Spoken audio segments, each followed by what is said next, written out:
Hi there. So welcome to yet another Ribbit Nerding stream. Let me just take care of something real quick here. There. Okay. So, yeah, welcome to another Ribbit Nerding stream. Today I'm going to be building the RC2014 CPM upgrade kit, or the RC2014 Mini CPM upgrade kit. And so, yeah, that's what's going on. I just need to double check something here real quick. Just need to make sure that we're really live here. Okay. Good news. So, we're live. So, the RC2014 Mini CPM Upgrade Kit basically gives you a hard drive and a boot ROM to get CPM stood up. And so that's basically what we're going to be building. So, here, this is the RC2014 Mini, which we built in the last stream. These two packages are the kit for the CPM upgrade, and this is an IC extractor that we're going to be using to remove the Rom chip from the RC2014 Mini as part of this upgrade activity. Now, let me just give you a quick look at the RC2014 Mini CPM upgrade assembly guide, and that's this. And as you can see, it goes into pretty good detail here about what you need to do on the Mini to get this working, as well as the assembly steps for getting the thing built and all that kind of stuff. So you can download this build guide from rc2014.co.uk and look for the build guides. And it's a PDF and it's readily downloadable. So if you want to follow along there, certainly you can. I'm not going to be keeping that up on the screen though, because as it is right now, the focus of the thing is actually doing the build, and so keeping that on the screen while and legible while doing the build is going to be a little tough. So and again, as stated in the previous stream, for any newcomers, there should be, I expect there is going to be some like low volume fan noise. There's not too much more I can do about that, so I apologize. And let me check one other thing here real quick. Let me just give that a little bit of a boost. Okay. So the fan noise, unfortunately, is the noise floor. That's my server rack about a dozen feet away from here. And other than that, I think we're ready to rock. So let me get situated with my VM here so I can see my assembly guide. Okay, so that's that. The soldering iron's heated up. Make sure it doesn't go to sleep. I've got my magic anti-static thing here, and let's do that. Ooh, hey, come back, Herman. There we go. So why don't we get started? So one of the things that didn't get done, there's a couple of things that didn't get done in the previous stream. One of the things that didn't get done is the header for the Raspberry Pi Zero didn't get put on. I'm still leaving that aside for the time being, because connecting via serial makes a lot more sense for the time being. And the other thing that didn't happen was this bus connector here didn't get soldered on because of the potential for an alignment problem between the two boards. So let's get the kit opened up for now. We'll set the Mini aside and let's set the IC extractor aside. We're going to use the IC extractor to pull out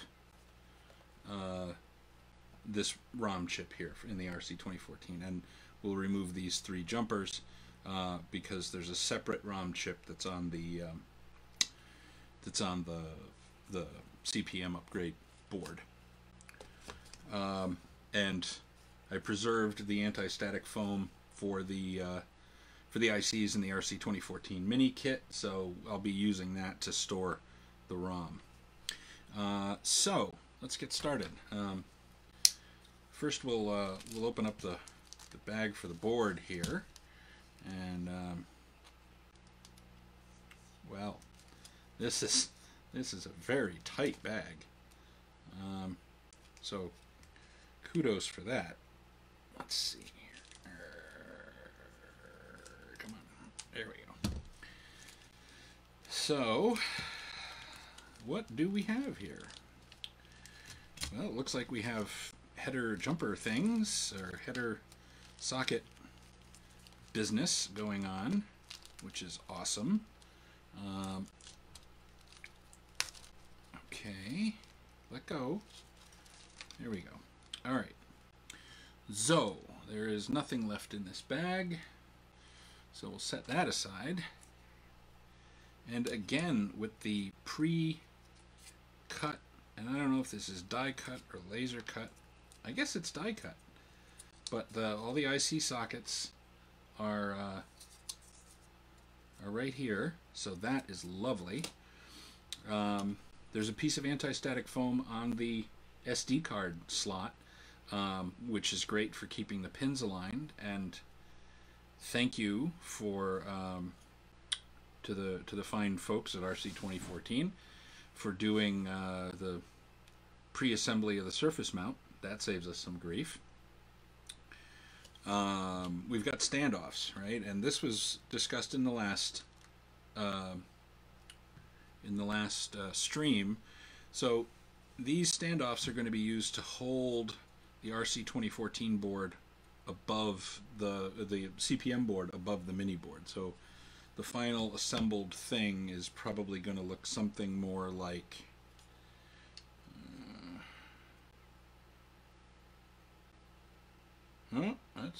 that's a tough call.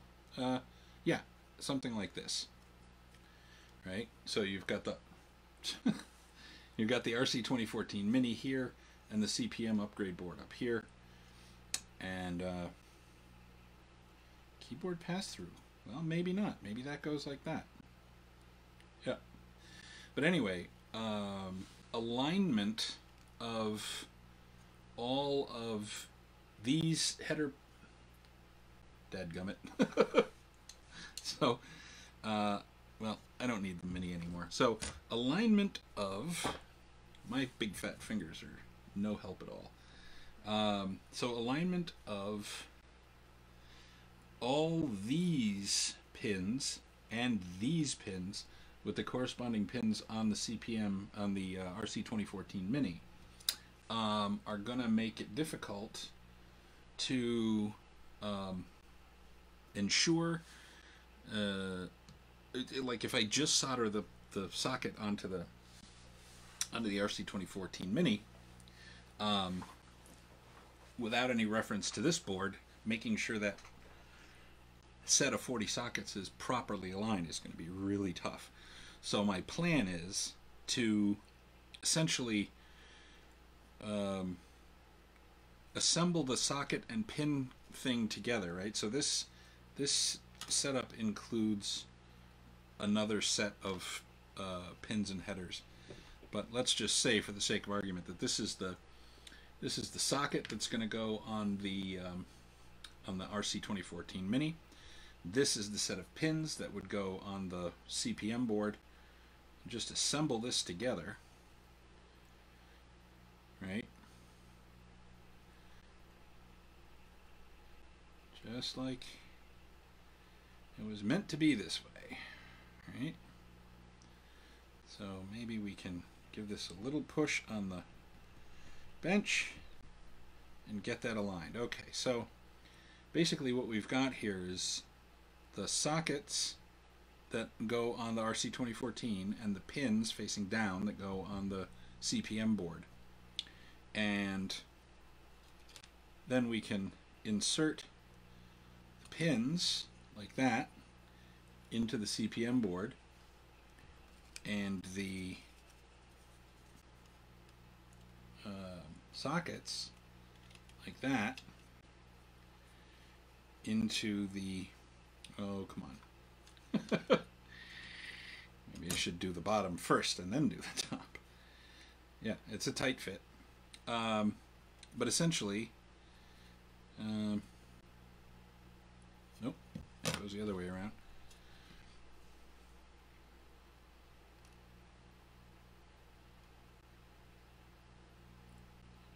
Something like that. So now that's assembled, and I can apply some pressure and hold that together and solder it. And I'll solder, you know, like the two ends, the end over here, the end over here, and the end over here, and the end over here. And then I can go through and individually solder each of the things. Now, in addition to all that other nonsense, there is this keyboard pass-through, right? And that needs to go like this, which is nightmarish. And all the standoffs have to line up. So there's a lot of busy going on here.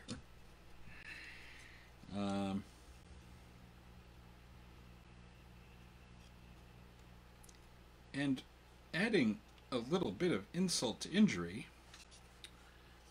it looks to me as though the clearance on the power socket isn't correct. So this end of the board, the power socket is proud of where it ought to be, and so that's, I don't know if you can see the angle. See if I can orient this correctly. See how it's the gap between the boards at this end is narrower than it is over here, and it's somehow worse on the other side. So that will have to be attended to. I think what I'm gonna do is whittle that. There's a flange on the power socket. I'm gonna go ahead and whittle that down a little bit.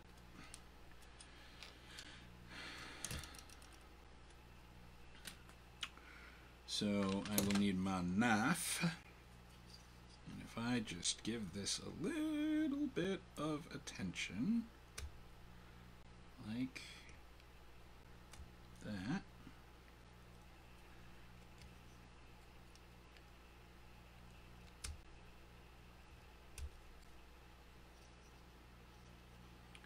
because there's no panel or anything that this has got to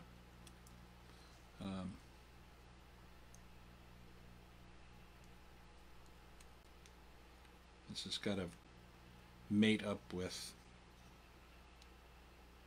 and provide any kind of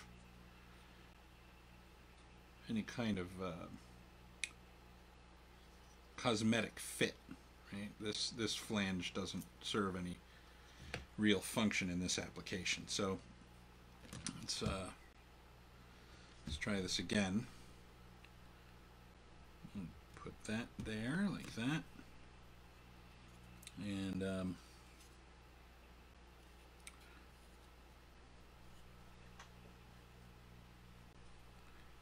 guessing that goes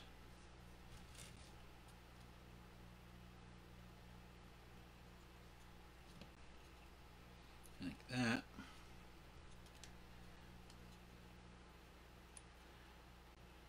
And that is much better. That alignment works out really good. So that's a thing for the RC2014 folks to consider for future revisions. And should that actually be, oh, you know what, that actually goes on the inner one, not the outer one,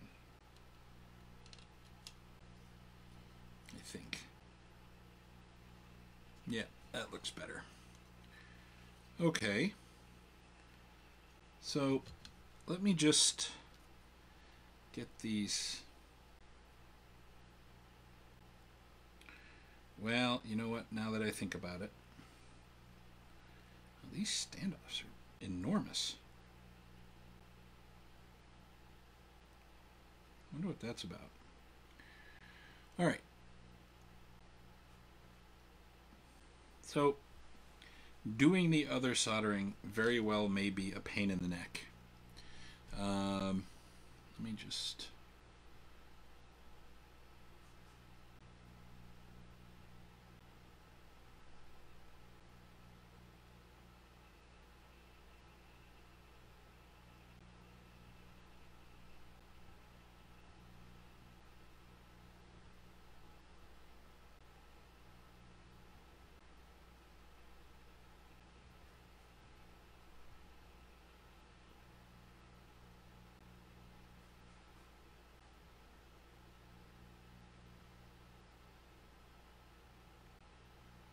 Do not solder any headers at this stage. Ah! Alright. So, we're going to skip the headers for the moment. Alright. Let's do a quick inventory of parts then. We'll just set this whole disaster aside for now. So we know we have the board. That's good. We have pins and sockets, that's good. We have 4 standoffs. That's great. What else have we got? Okay, this would be a great time for me to have corrective eyewear because seeing is a challenge right now. So 3mm green LED. Okay, so that's a 3mm green LED. We'll put that in a little cup and set it aside. 2-pin header. 2x2 pin header. Okay, well this is a 4-pin, so we'll be cutting that in half. Okay.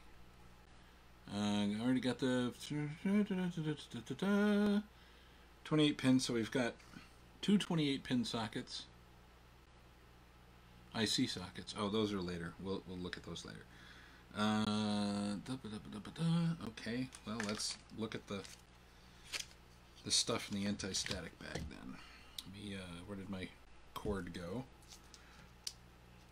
Okay. Looking at the stuff in the anti-static bag. And again, this is a really tight bag. Like, there's no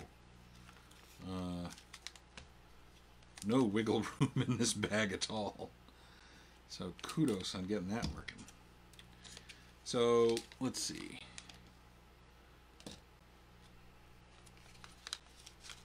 That's the compact flash, and it's branded RC2014. Very nice. Okay. So magnifying lamp, because seeing is hard.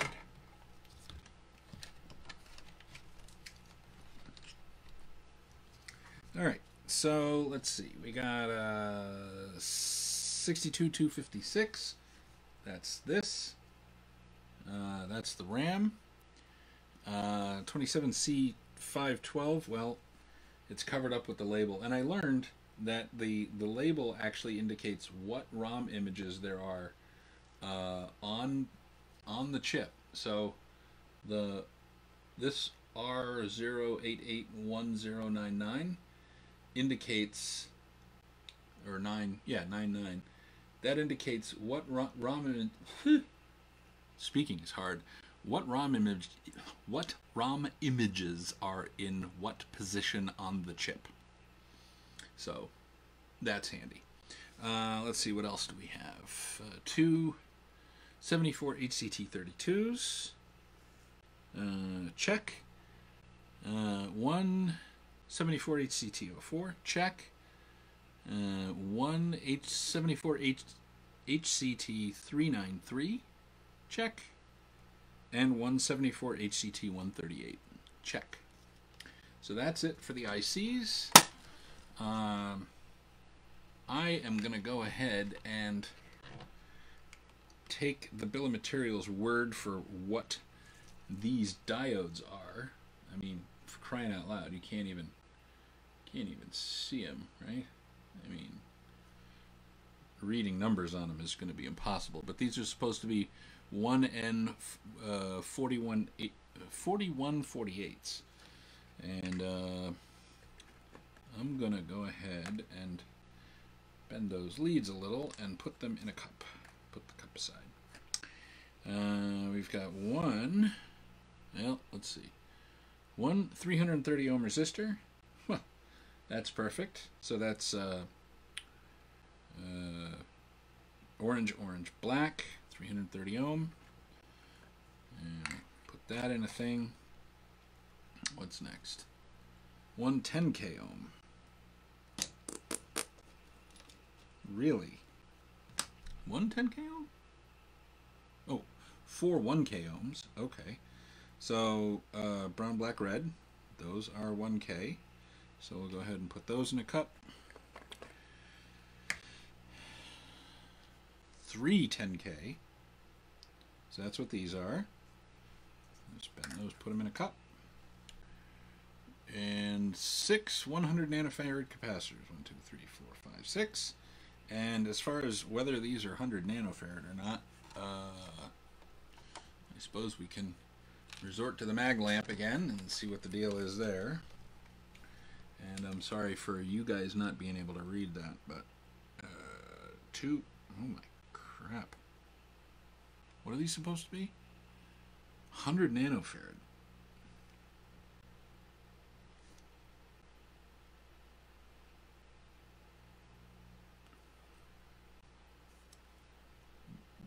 Okay, all right, 104. Yep, so that's 100 nanofarad, I believe. So we're in good shape there. Okie dokie. So we got 6 of those, and we'll go ahead and pull them off the tape.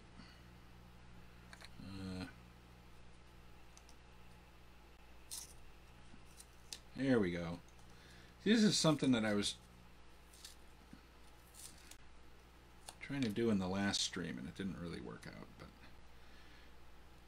go ahead and put those in these cups. The cups just make it so much easier to not have these things wander off. You know, these tiny little parts, and you can't even read what's on them. So much easier. In fact, because these are going to be prone to wander off, being cylindrical in shape. Let's put the standoffs in cups, and 20 millimeter M3 screw. Yeah, we got the compact flash card. We got the compact flash socket. MS. Wow.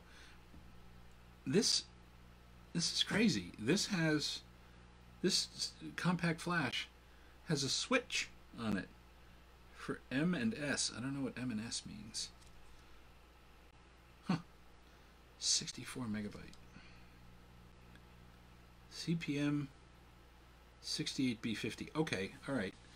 So that refers to the I/O chip that's on the RC2014 Mini. There's also a SiO2 version of CPM, and that refers to where the operating system is looking for the I/O device for the console.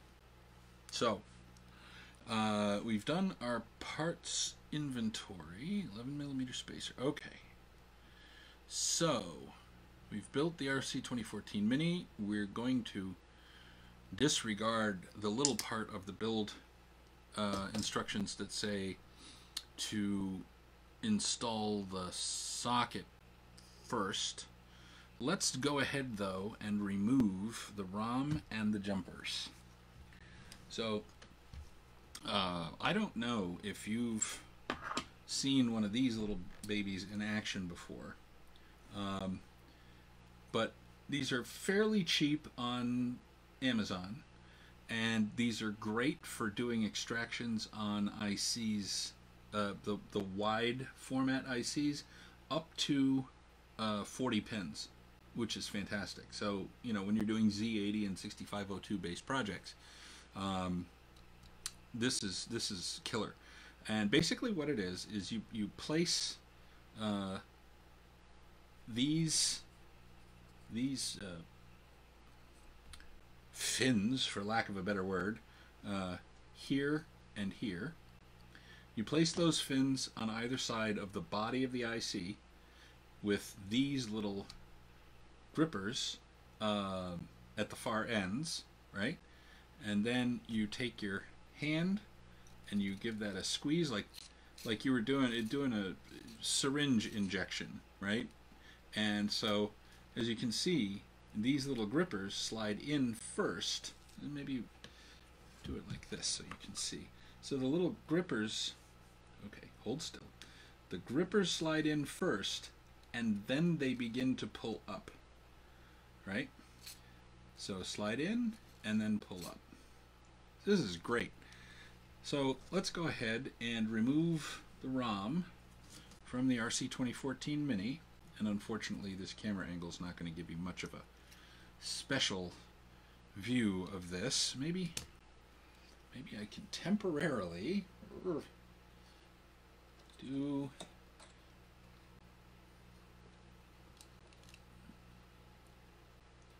something a little different so you can see what's going on. Now I gotta tighten all the things. Okay. So what's in the way? Oh, that's the HDMI cable. Is there a way to keep that out of the way and still have a signal? Okay. So, yeah. So here's the RC2014 Mini. I can get that a little better centered there. And so I'm giving this a preemptive squeeze because this I/O chip is in the way, right? This is a very compact layout, right? So with any luck,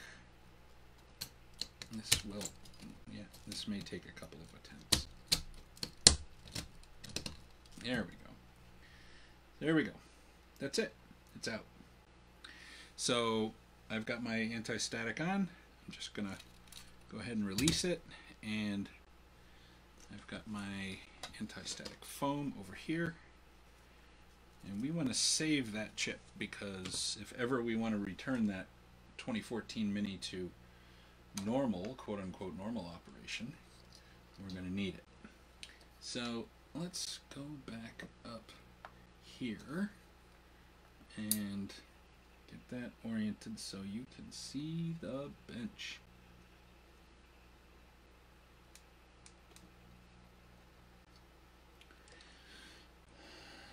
All right.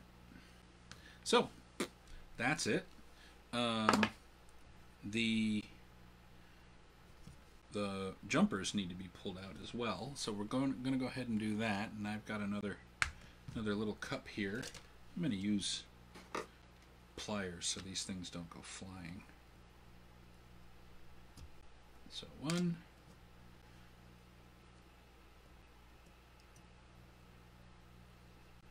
2, and 3. So that's that. We'll go ahead and save those jumpers for later.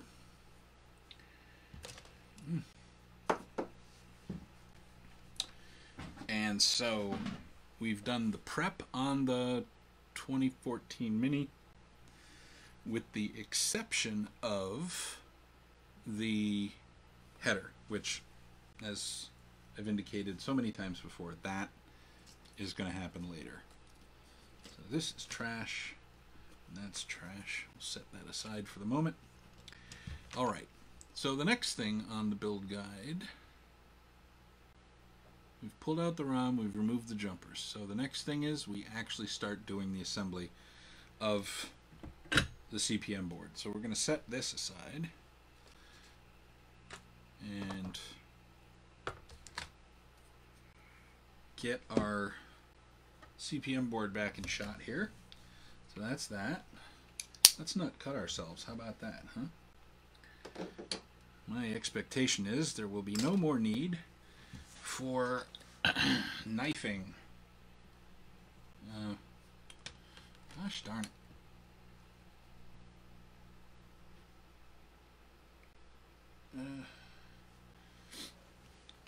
Lighting is so hard. Alright, so there's our 2014 board, and do not solder any headers at this stage. Right. Start with the lowest components, resistors, diodes. Okay, so that contradicts the suggestion in the previous one where they said go ahead and do the IC sockets first. All right. So in this case, we're going to do resistors first, because those, and diodes, because those are very low. So we've got resistors. I'm going to need glasses again because terrible, terrible eyes. Okay. Now, where do these are 10K? So let's get our 10Ks in, because that's what I have in my hand. And I just pulled the tape off the ends. There they are. So we'll give those a little bit of a bend on the leads and get them in the holes. And oh, so this was something that was that I brought up in the last one, and just as a kind of a reminder in case you didn't see the other stream, I try to make a point, and I don't know if you can see this or not, but so you see the color bands on the resistor. You see how it's brown, black, orange from left to right, and then a gold band. So the resistor color codes, if you Google for resistor color codes, you can find a map for making sense of it. But orienting those color codes so that you can read every one of them from left to right will make the life of anyone who has to work on this so much happier. Because, oh boy, it can get disorienting and confusing. So we'll just go ahead and stick another one in here. And what I'm doing on the back side, once the resistor goes in, so, and here's another thing. You see on the board here, let's see if it'll focus. Whoops, I'm having an AVE moment here. So you see how it says 10K, 10K, 1K, 1K, 1K, and all that. Those are the resistance values, and those are printed on the board. The thing that's difficult about that, though, is once the board is assembled, I mean, yes, you should be able to see, based on the markings on the resistor itself, what kind of resistor it should be, but it can be a bit of a pain in the neck. So, but the values for the resistors are all marked in the silk screen in the footprint for the resistor, so that helps that. Once I push the resistor into the hole, then I just spread the legs out a little bit. So you should see something like that, right? Just a little bit of a spread to keep them in the hole, so that when I flip the board over to solder them in place, I don't have to deal with tape or blue tack or anything like that to hold them in place.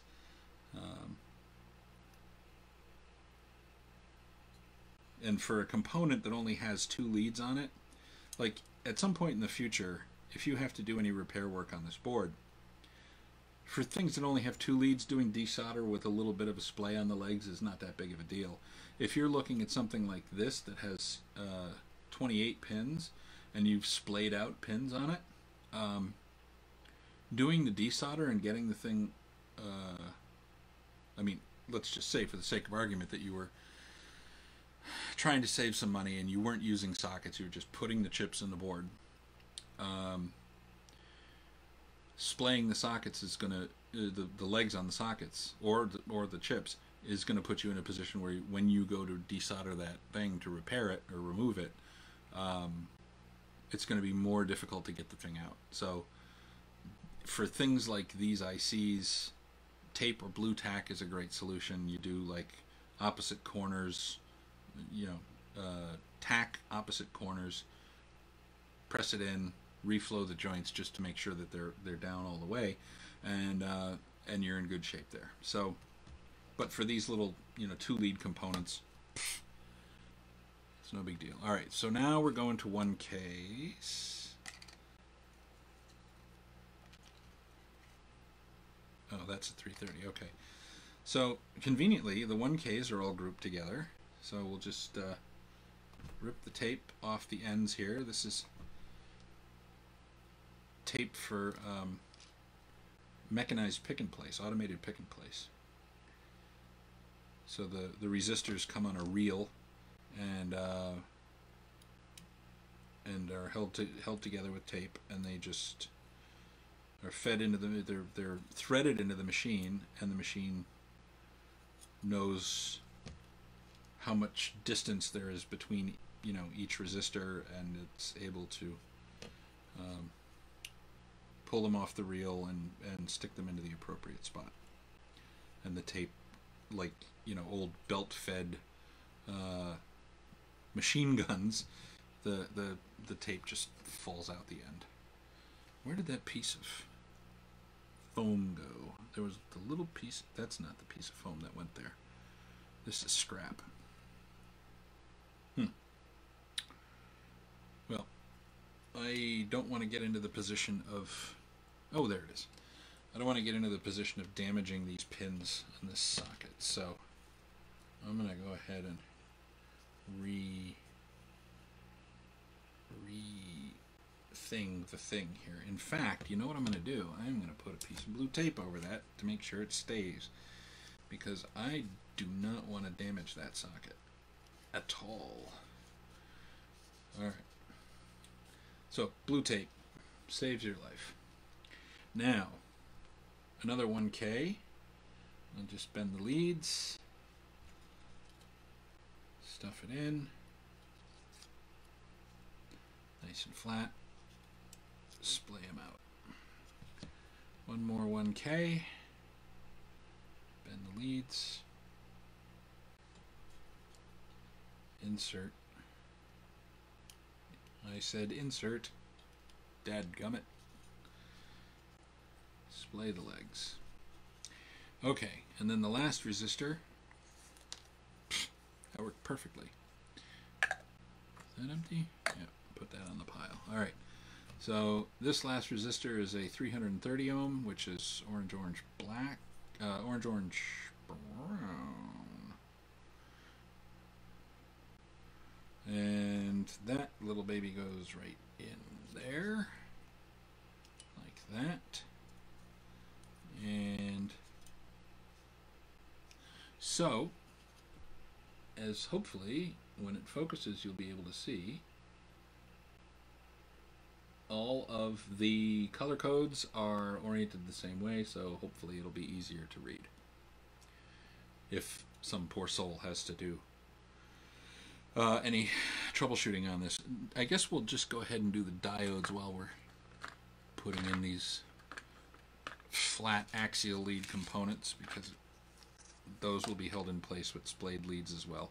So again, tape, and this is nice because it's the red indicates where the cathode is. Alright, so, oh, golly gee whiz, I don't know if you'll be able to see this. Will it focus? Will it blend? It will not. Alright, well, anyway, there's a black stripe that goes around the barrel of the part, and the black stripe is on this end, and that corresponds to, on the board, again, AVE moment, focus you frack, pointer, So here you see there's a thicker line, right? That indicates the polarity of the part that's supposed to go in there. So the line on this should correspond to the line on the actual part. So we'll go ahead and bend the leads, and it doesn't have to be perfect. And just drop that little honey right in there.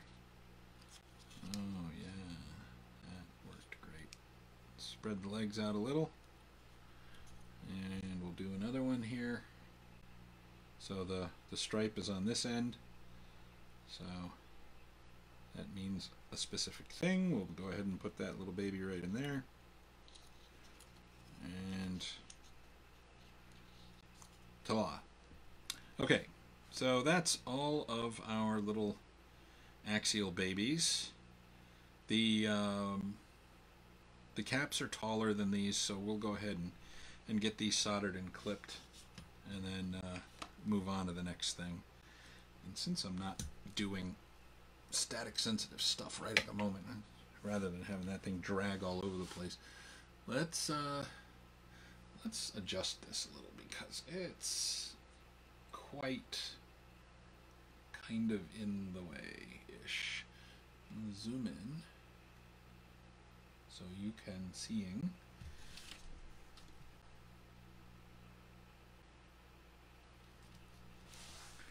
All right, that might work.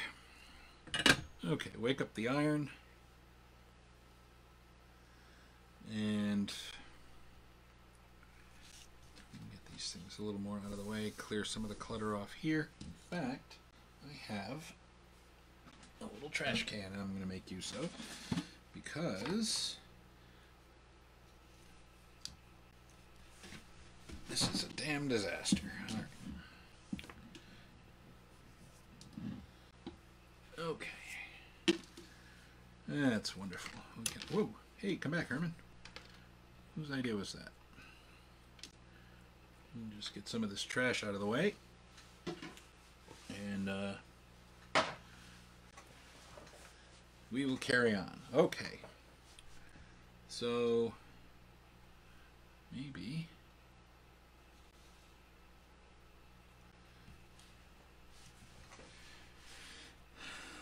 okay, so fun with soldering.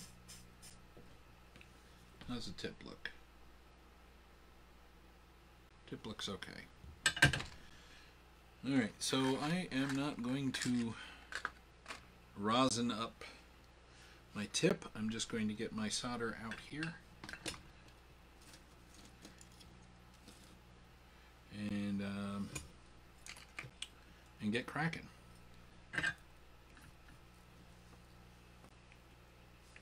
Alright, so a little bit of solder on the tip. And where's the chisel?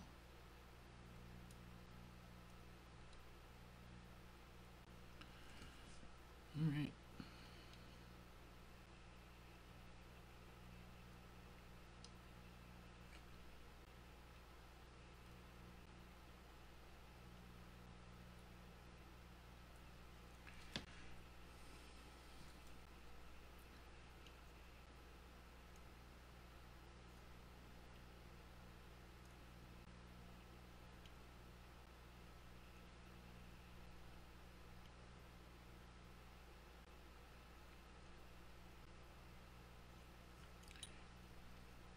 So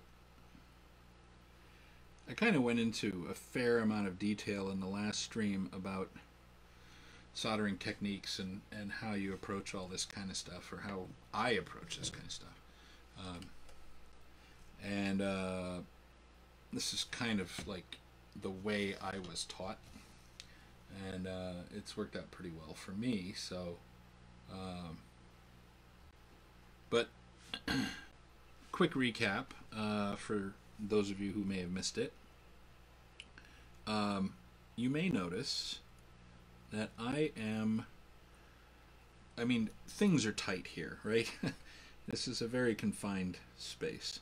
But what I'm trying to do is heat the lead and the pad simultaneously, and then apply solder to the either the like the junction between the lead and the pad.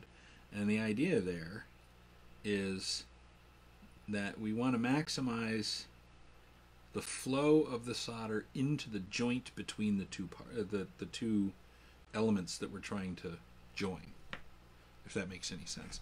We want the way to ensure that you've got flow is for both pieces to be hot enough for the solder to melt. And the way you ensure that is by heating the pieces before you apply the solder. You're over there. I'm looking. So, in case you weren't aware, the layout of the space here is I've got a computer over here that I've got the build guide on. I've got a camera over that. I've got this camera, which is the one looking down at the bench, and then I've got a camera over there, which is looking this way. So, like, this is the camera over here that is the one that's picture-in-picture. It's camera 1. And so, but when I'm checking to see what's in frame when I've got the bench camera on, I have to look over here because that's where the display for the video switcher is. And so my program video is over here. Sorry. There's only so much room on the table, you know. The electronic stuff really does take up quite a bit of room. So we're going to go ahead and trim these leads. And just a suggestion here, I recommend holding the leads if you can as you're trimming them to help ensure that they don't fly off into Neverland, because they're terrible things to step on in the middle of the night, and you don't want your cat eating them or whatever. They're just they're bad all the way around. So, to say nothing of if you're using leaded solder, there's the potential of lead contamination, if that is a concern for you. All right, so we've got resistors and diodes. That's great. I'm gonna go. Excuse me. I'm gonna go ahead and do the ICs next, or the IC sockets. So get that out of the way. And so as far as like the 14-pin sockets go, which IC goes in which socket does not matter. But, and again, for those of you who watched the previous stream, this may be annoying because it's retreading something that I said in the previous thing. But for those of you who didn't watch the previous stream, so you'll notice, pointy thing, you will notice that in the silk screen here, for example, there's a little notch, and there's the identifier for the chip. Notch, identifier for the chip, notch, identifier for the chip, etc., etc., etc., etc. Now, each of these IC sockets also has a notch, which may or may not be visible to you with your naked eyes, but right there, there's a notch.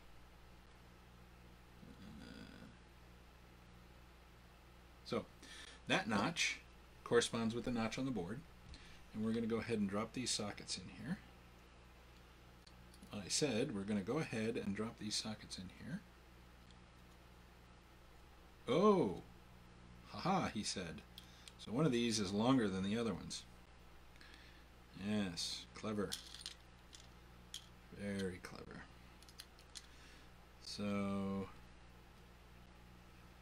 when these are inserted, hopefully you will be able to see that all of the notches, hopefully I will be able to see that all of the notches are properly oriented. And alright, so let's see how that works. Will it focus? Will it blend? Okay. So maybe you can see the notches. And they're all oriented in the correct direction. So that's a good start. Then we've got the two 28-pin sockets for the ROM and the RAM.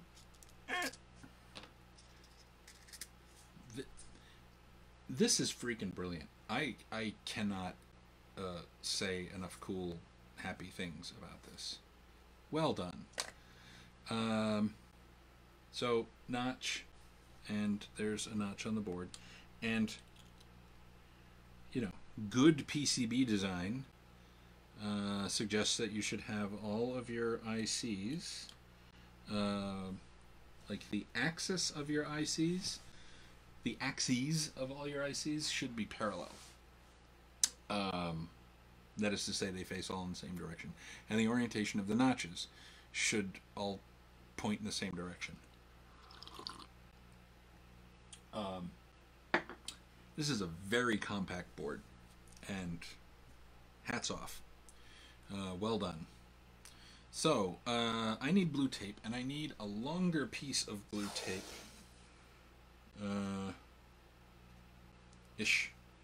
Longer-ish piece of blue tape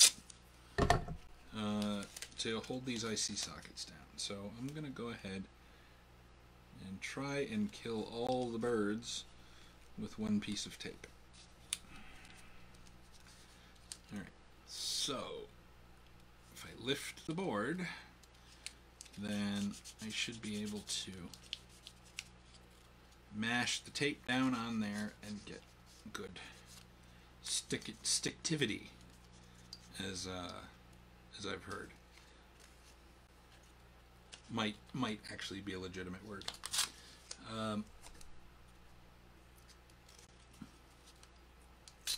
Okay.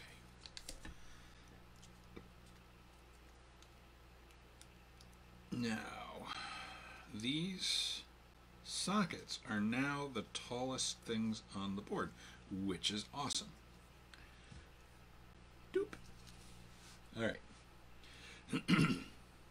So, for the seeing, I will be applying my corrective eyewear, and let me see if I can. Oh, gosh darn it! This is that any better? Oh, well, it's better for you, but it's not much better for me. What if I did that? Is that terrible for you? That is terrible for you. What if I... No, there's no joy. There's no joy in Mudville. Alright. That's just the way it's going to have to be. Now, wake up the soldering iron. Get some solder ready. And we are going to go to town. And again, we're not handling static sensitive devices at this point, so no need for the wrist strap. Now, I'm going to be doing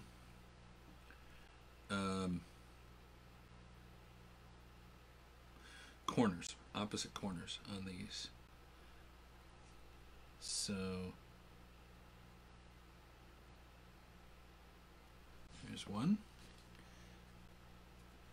and like I did on the previous stream, actually that's good. That's good. That's sitting nice and flat. I'm just going to go ahead and rifle through this. So here's the deal. It's 8:55 in the morning. I need to take a couple of minutes to let me orient that better so you guys can see. I need to take a couple of minutes to use the head and bio break, a couple of things like that. And so when I get done with these corners, I'm going to go ahead and do that. And you guys, if you want to grab a snack, breakfast, whatever, that's great. I recommend it. Breakfast is the most important meal of the day, you know. So you go do that, and I will do my thing. And we'll meet back here. Why don't we meet back here at 9:15? Yeah, no. 10 after 9. So that's corners. So that's good. That's a good spot. We'll yeah, that's good stuff. Okay, so I'm gonna hit the potty. Let me come over here, camera 3. Hi. I'm gonna go ahead and hit the potty and take care of a couple of other real quick things, and then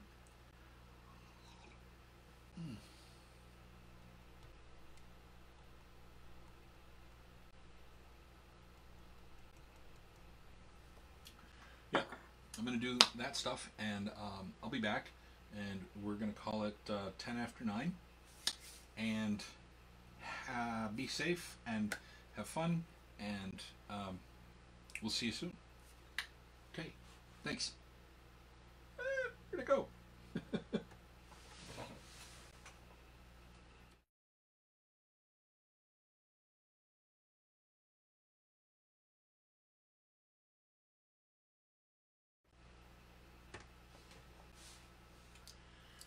Howdy. So it came back a little bit early, and I'm not I don't know quite what the deal is with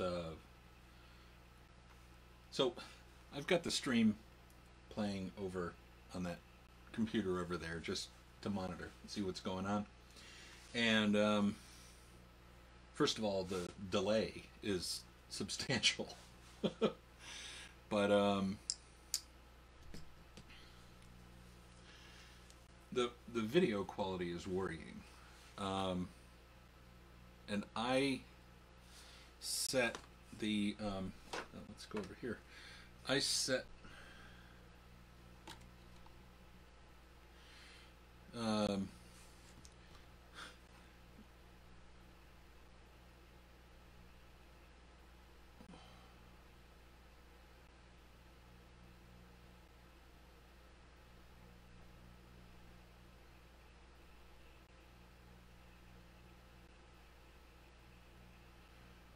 yeah.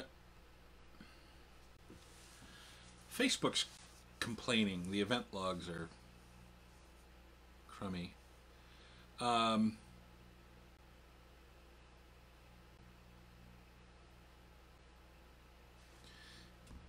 Is this even playing?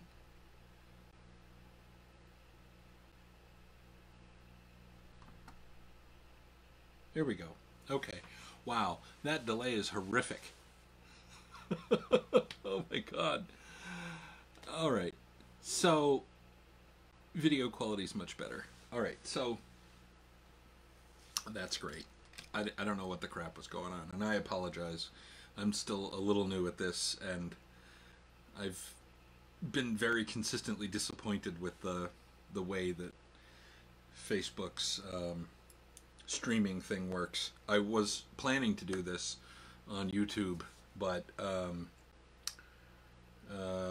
because I've got a new channel, by the way, in case you didn't know. Search for Ribbit Nerding with a 3 for the E, and 3 B's. And yeah, so I had planned to do this stream on YouTube, but unfortunately, they when you say, okay, I want to stream something, they tell you, oh, great, that's really great that you want to do that. It's going to be 24 hours before you can stream. We have to set it up. And I was like, really? Okay, thanks. That was yesterday. Yesterday morning. Well before 9 o'clock, or 8 o'clock. But, you know, of course I wanted to publicize the stream, and I can't point to a link that doesn't exist yet. So, fantastic. But let's do that and that, and let's get cracking. I tried adding a new light, and I don't know whether this really helps or not. Here's hoping it does. Can I give that a little? Oh golly gee whiz! I don't want that glare. Can I?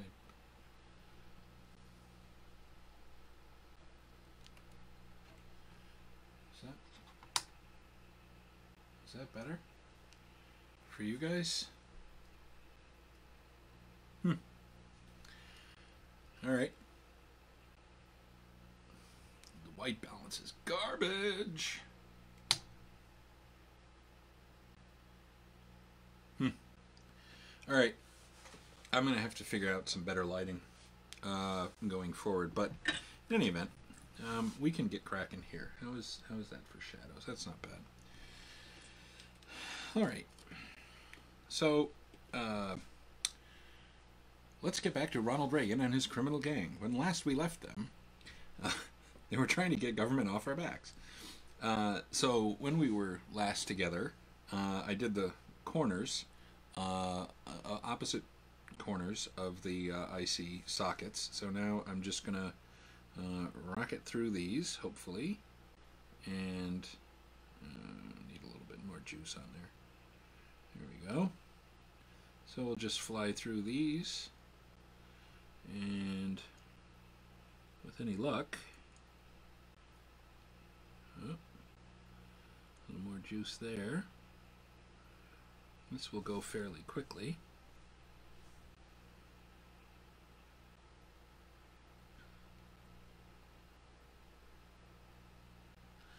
And again, this may not be readily apparent with the board view that you're looking at, but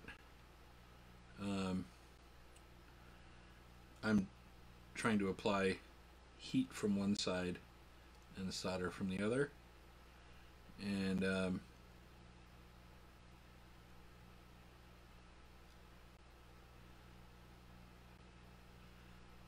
so that way the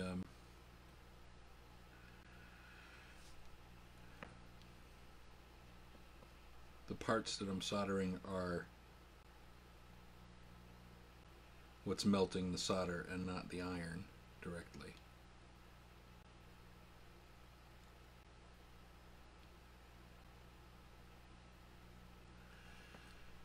And for those of you playing at home, I am not using lead-free solder. So, as I understand it, between product safety and various other requirements, I could not sell this as an assembled thing, having assembled it because I use solder that contains lead.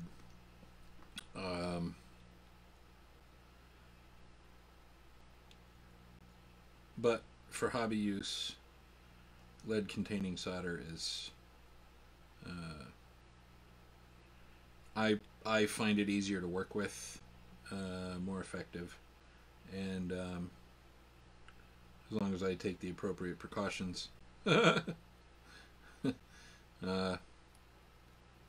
like washing my hands before I eat anything, stuff like that, and not doing this as an industrial activity.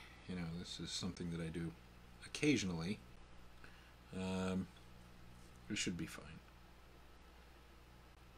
Plus, I'm 52, so any concerns about developmental dangers are things of the past for me.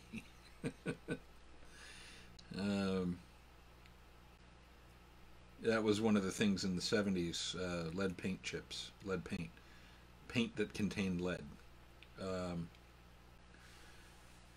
They banned paint that contained lead back in the 70s, and the idea there was children found the paint, like when the paint would start to come off whatever was painted, little kids would say, "Oh boy, you know, here's a little snack," and they'd eat the paint chips because they were sweet. Lead, as it turns out, had been used, from what I understand, in ancient Rome as a sweetener for wine, which is horrifying, but whatever. And then, of course, you know, heavy metal poisoning and cognitive problems that come along with that, and organ failure and everything else. And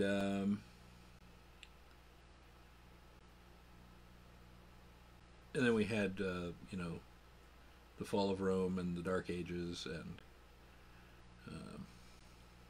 so forth. You know, good times. Okay, come on, there you go. So anyway, lead-free solder is, you know, all the cool kids are using it. And, you know, I definitely think it's a good thing in terms of waste streams and groundwater and all that kind of thing. But for hobbyist use, shrug. I'm not really worried about it.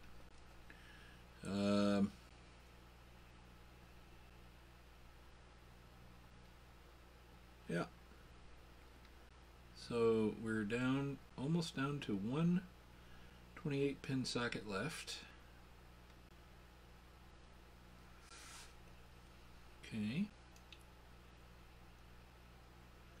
We're on the last 28-pin socket. I don't know if this is the ROM or the RAM. And I'm not really worried about it, frankly.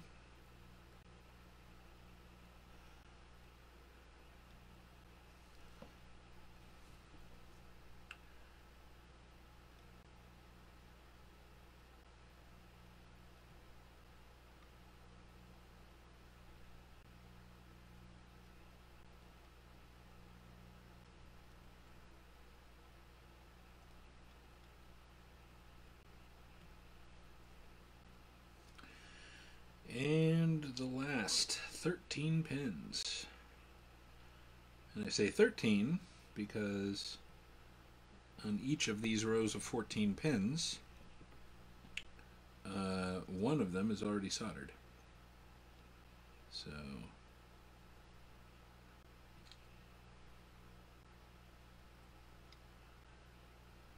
all right, home stretch.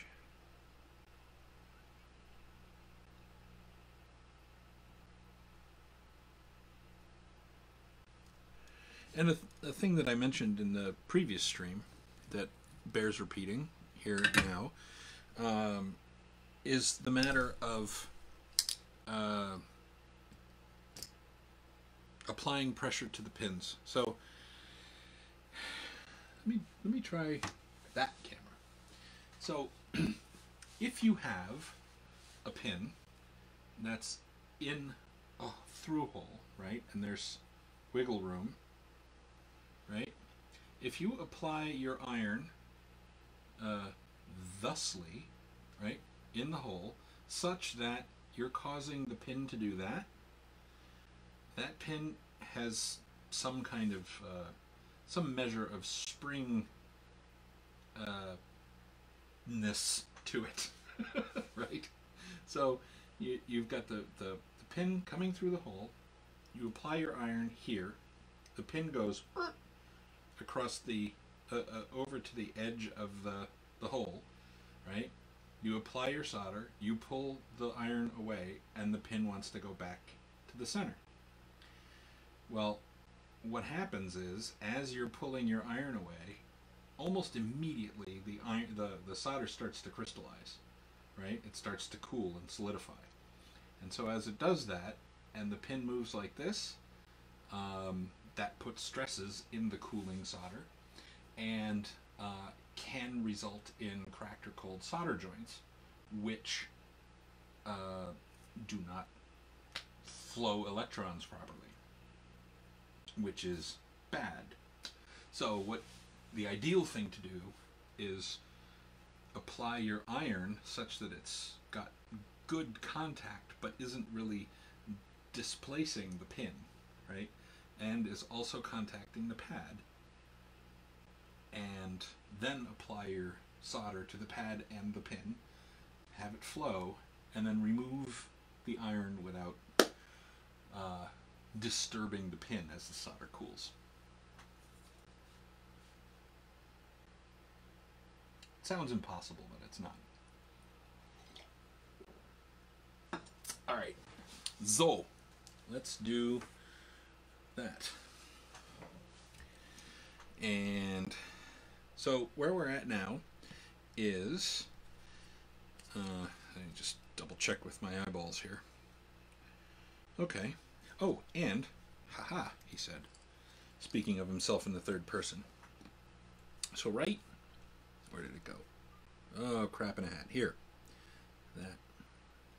Now, in the previous stream, I don't know if you can see that or not. Let me see if I can get this in frame and lit so you can see. Alright, so right there. In the previous video, previously on Ribbit Nerding, there was some schmutz on the board, and I went into this massive digression about solder mask, right? And it turned out that what was there was not lead. It wasn't solder. It was flux schmutz, and it looks like that's what we had here as well. So if you don't mind, I am going to take a moment. Let's go to camera one. Oh, I don't want to blind you. Sorry about that. Let's see. So I am going to do a quick visual inspection on these joints and make sure that I don't have any bridges. There's no obvious underwetted. Aha! Yeah. Speaking of underwetted. Okay.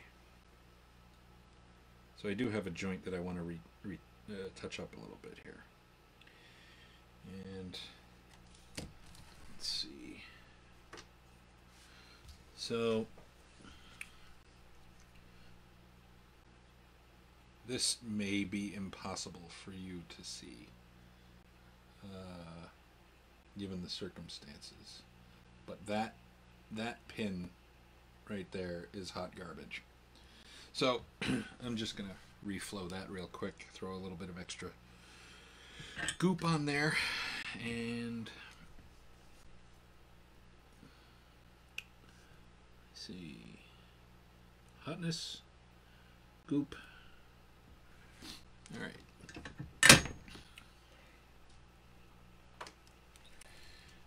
One more time with the mag light here. Doop-a-doop-a-doo. All right. Everything else looks good-ish. Close enough for government work. No bridges. Lloyd, Jeff, Bo, no bridges. All right. So let's do that. And then that. We'll go ahead and take this tape off. So we've got all our sockets in place. That is the CF card socket. That's great.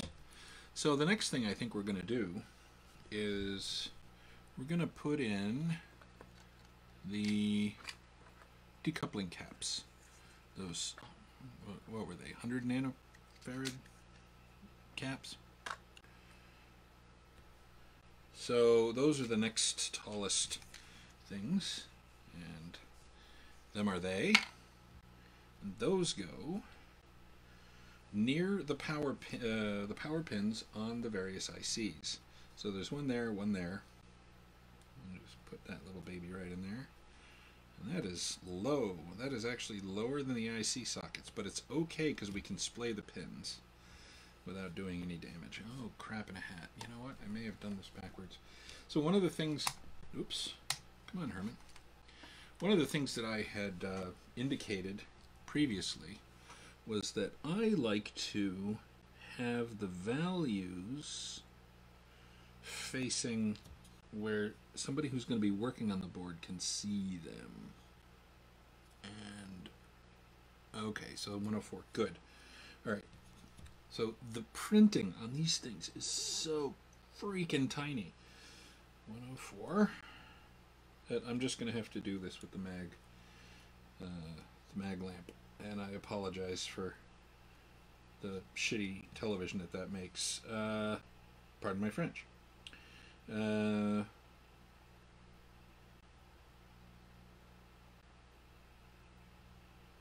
C6, C3. Okay. Where are the other C's? Oh, wow, that one's buried.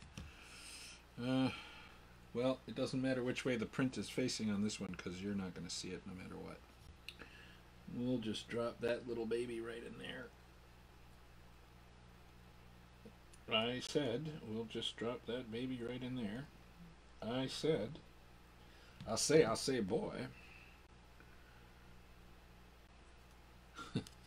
There's another cartoon character that very well may go the way of the dodo. Foghorn Leghorn. What do we got here now? Okay. My thumb has the printing, so we'll go like that. And spread it out a little. And oh my goodness, these things are so tiny. And my fingers are like kielbasa's compared to these components. Okay. There's that. A little spready action there. And the last one goes right there. Really? Okay. So printing is on thumb side. Do that. Okay. So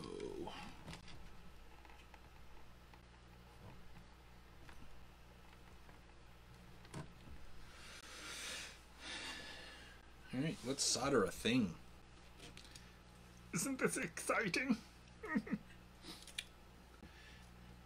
It's important to get all the things coordinated and oriented appropriately so that you can have a view of what's happening.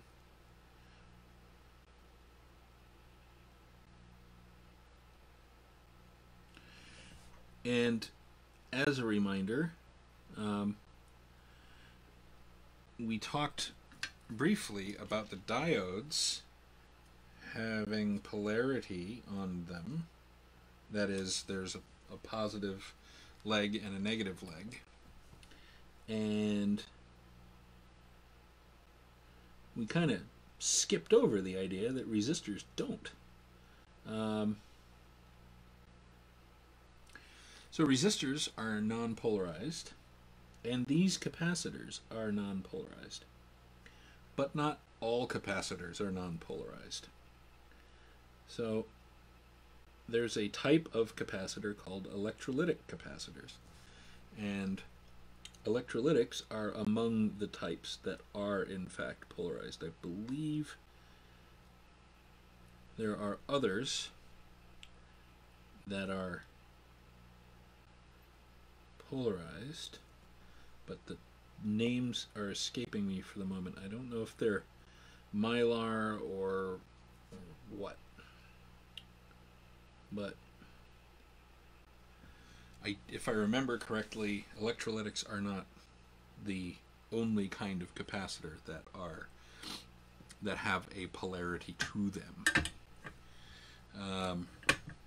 So that's something to keep in mind. But in this particular case, these caps are all, I believe they're tantalum these decoupling caps, and or maybe it is tantalums that have, God, I don't know, that have polarity to them. But whatever, these caps, whatever these types of caps are not polarized. On Akana, it says so in the assembly guide.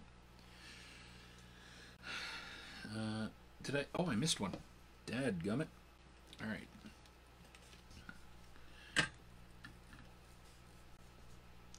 Good thing I didn't cut the leads. That would have stunk on ice. All right. It's got a little too much solder on it, but I'm not going to worry too much about it at this point. All right. So we'll trim that little baby and trim that little baby. Put the leads in the bin.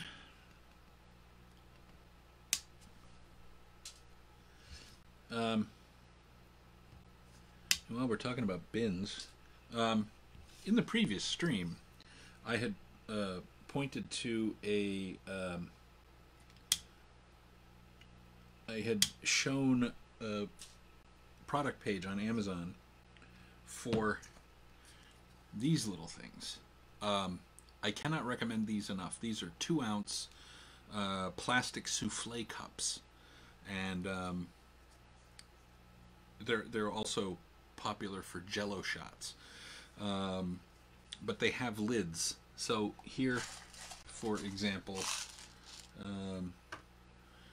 here is one of the souffle cups that has little jumpers in it, and these things are great. They have a little plastic lid, and they're great for small parts. They're dirt cheap. I highly recommend picking a bunch up. Oh, excuse me. All right. Also, for a suggestion, this is what I use for coffee creamer. And just Coffee Mate. I refer to it as coffee sand. But these containers are great for like desk side waste collection, and particularly great in this setting because you know, the tape and lead clippings and all that kind of stuff, you just put it in there, and you don't have to worry about like lead trimmings poking through a trash bag. It's all contained in a nice container, nice solid container. All right, so the story of the film so far is we've got all of our IC sockets, we've got all of our resistors, we've got our diodes, our signal diodes, not our light emitting diode, and our decoupling caps are all in place. So this is great. We're making fantastic progress here. What is left?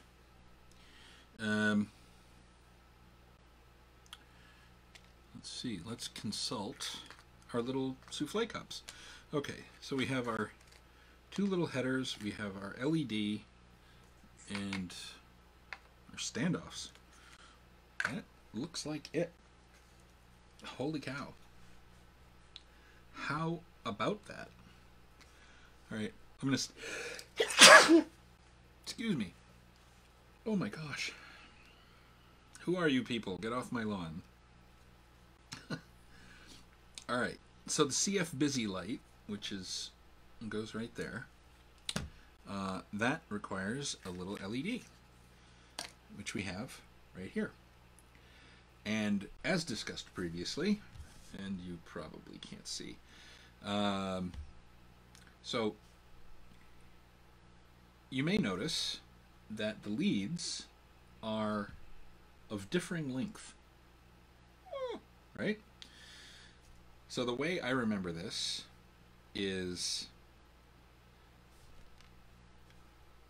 let's do it over here. So the way I remember this is you've got positive and negative, right? Positive and negative. If you take the two lines that make up a positive and do that with them, it's longer, right? So the two different leads of differing lengths, the longer lead is the positive, the shorter lead is the negative. That's handy. There's also a flat spot on the flange, which you cannot see. Hold on a second. Let me do that and see if I can zoom in here. Get that centered, and then zoom way in and see if it will focus. It is having a bad day. There is just not enough something in there for it to focus on. Come on, come on, come on, come on. Oh, you're terrible.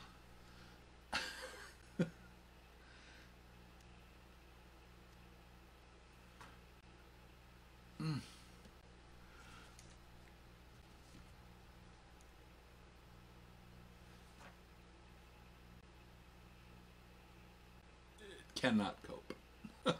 All right, let's give it a vacation here. So basically, oh, I know. Ha! Hold on a second. I'll be right back.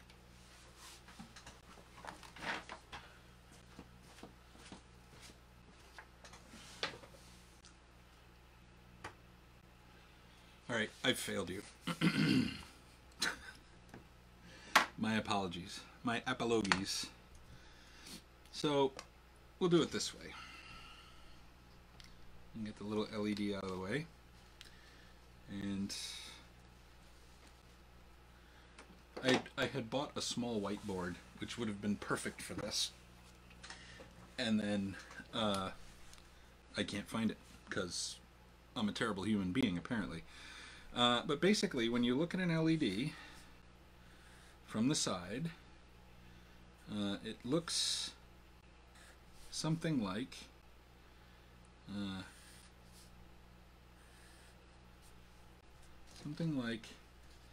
that.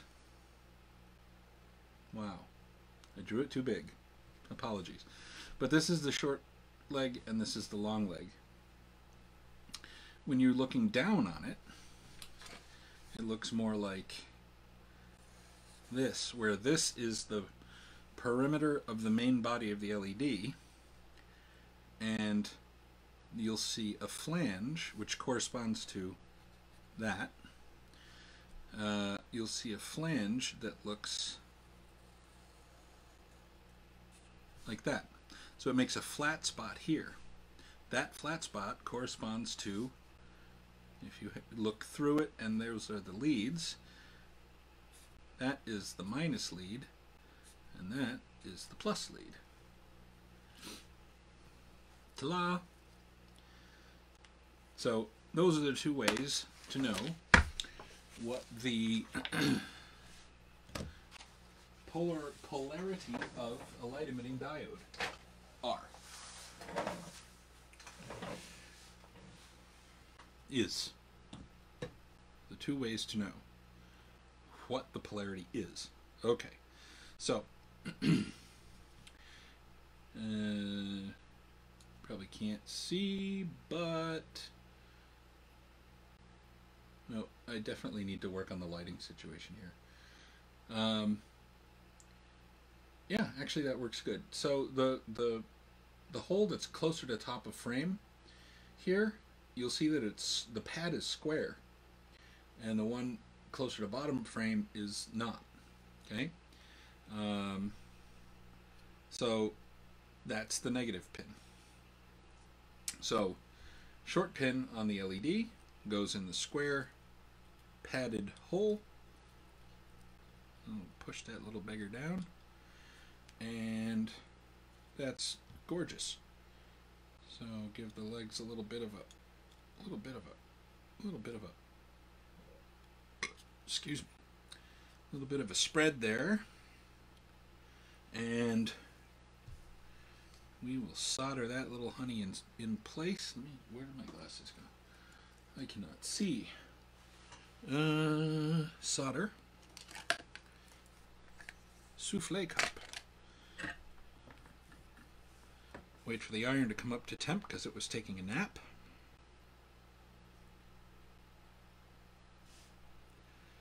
Alright. And a little dab. A little dab. Trim, trim. Trim, triminy, trim, triminy, trim, trim, cheree. Okay, so now we've got our decoupling caps, sockets, resistors, diodes, light emitting diode, and now, oh no, where did they go? Here they are, in the souffle cup. So now we've got our little headers that go down here for the bank select. Now,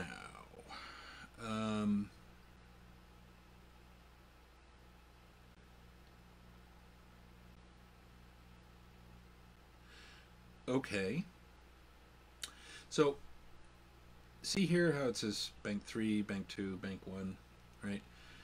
These are basically showing you what the jumper positions are. So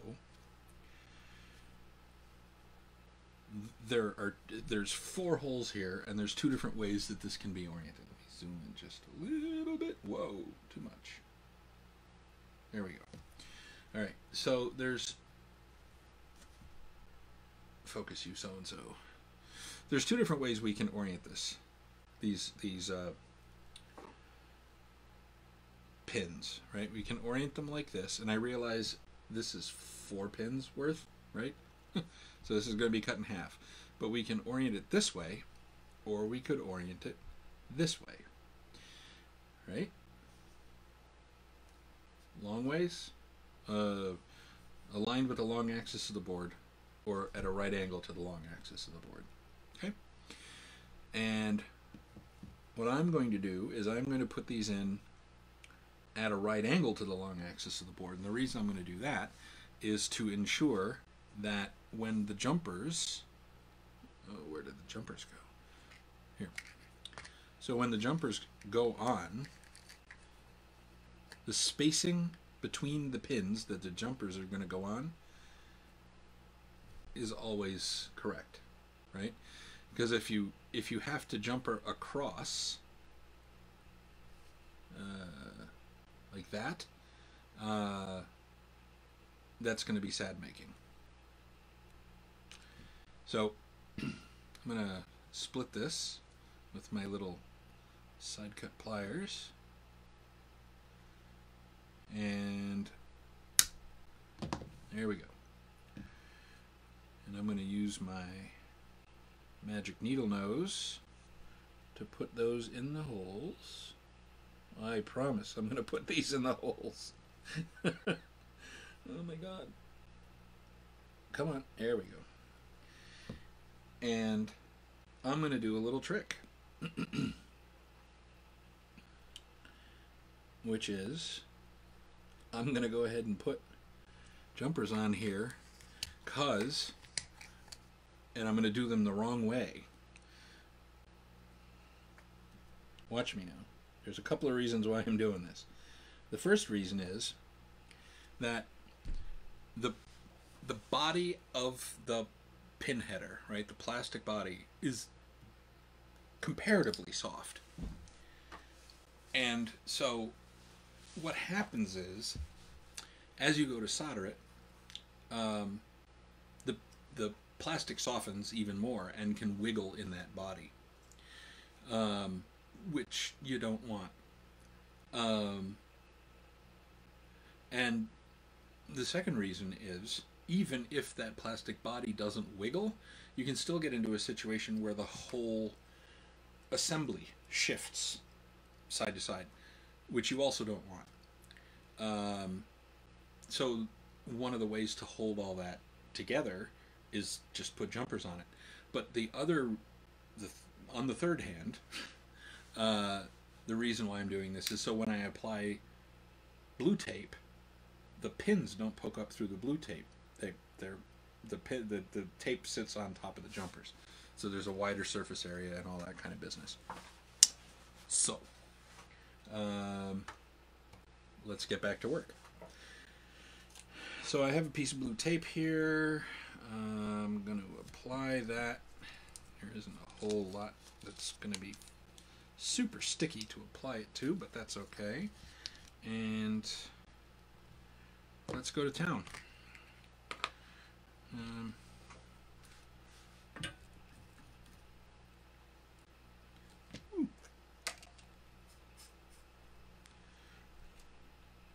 Little blob on there. And make sure we're in frame. Okie doke. So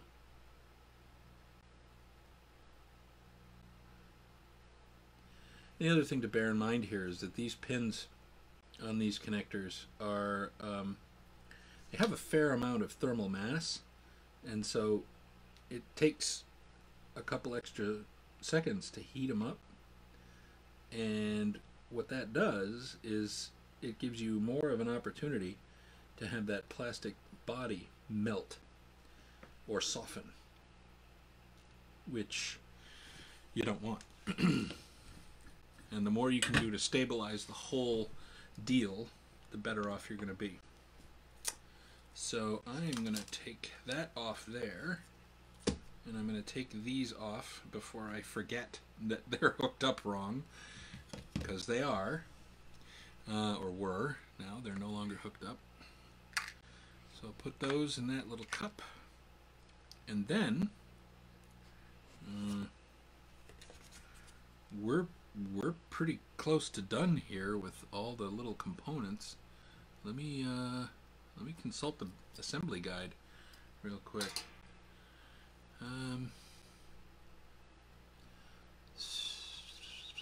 Do not solder any headers at this stage, right?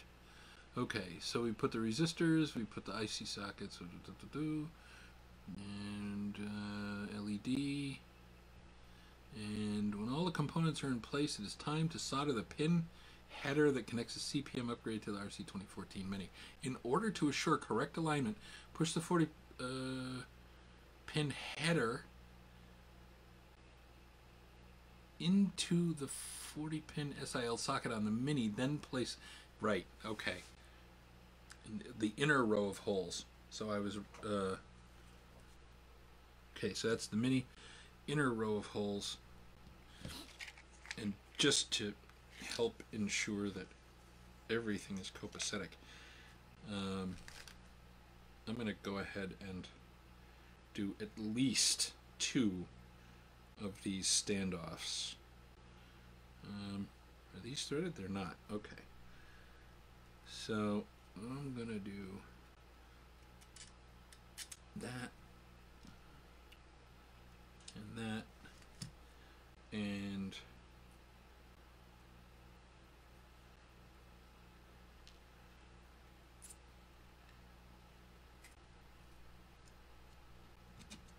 that and that. All right.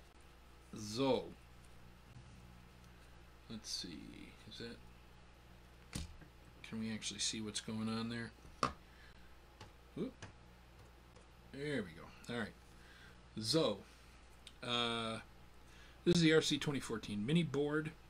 I've put in, oh God, everything's wrong. I've put in 2 of the standoffs, and the pin / socket deal is in place.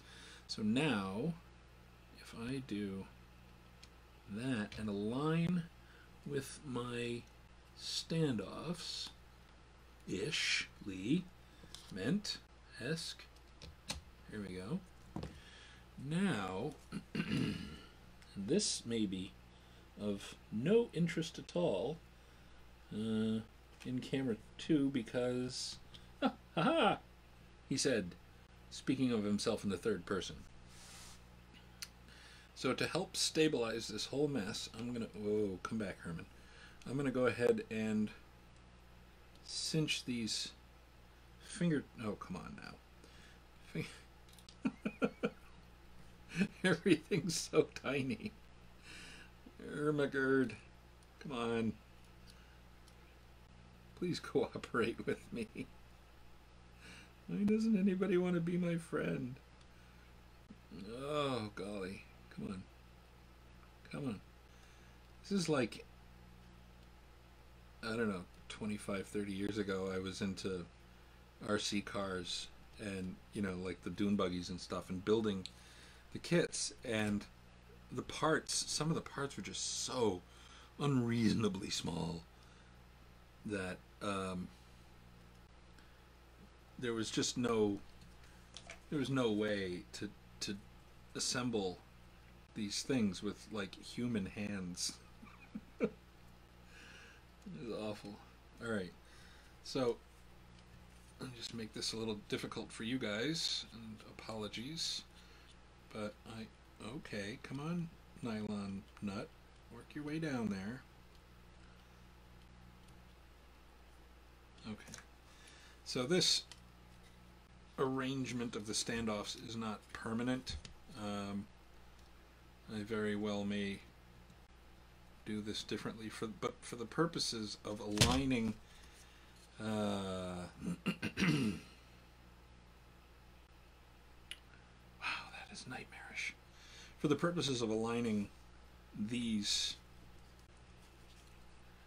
connectors, having at least two of these standoffs in place in the opposite corners is going to be beneficial. So so that's what I'm doing. I've got that there like that, and I'm going to hit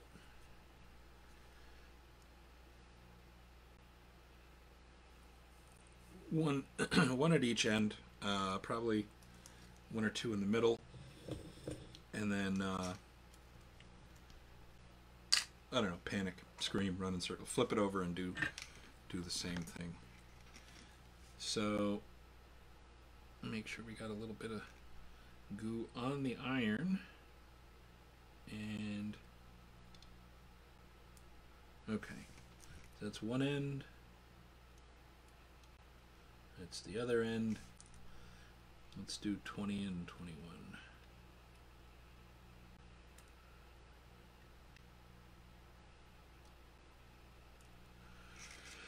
All right.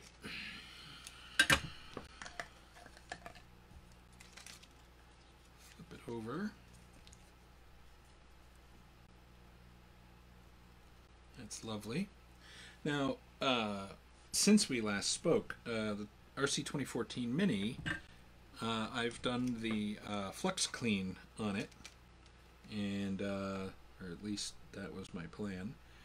And there's a little bit of residue on there, and it's not pretty. Okay, let's do this thing, buddy. Come on. Here we go.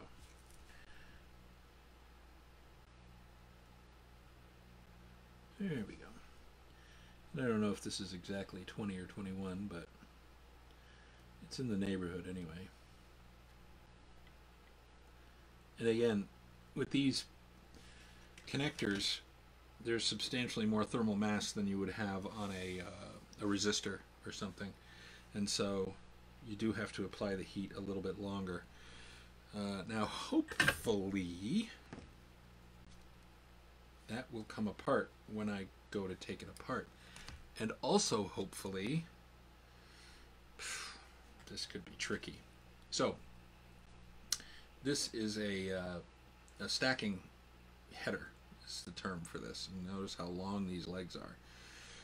And this is supposed to be a pass-through to get you from the serial keyboard connector on the RC2014 Mini through to up here if you're going to use a serial keyboard. I don't expect I'm going to use a serial keyboard, but if I decide to, I'd like to not have to break out the soldering iron to accommodate that. So, I'm going to try, capital T try, to push this down through here, align it with the socket holes on the other side, and then solder a couple of the pins in place. All right, that was not horrifying. Now, here's where it gets horrifying. You can't see in here, but basically what I have to do is solder in there. So please bear with me while I try to not suck at this. Can't even see a thing in here. Alright, let's see. Can I do that? That didn't do a damn thing. Okay. I'll do 2. Alright. That's not terrible, I think. That's sort of not terrible. I just hope it didn't solder to the socket, because if it did, I'm going to be one sad bunny. Alright, so let's undo the standoff real quick. You probably... Alright, so I'm going to undo the standoff here. And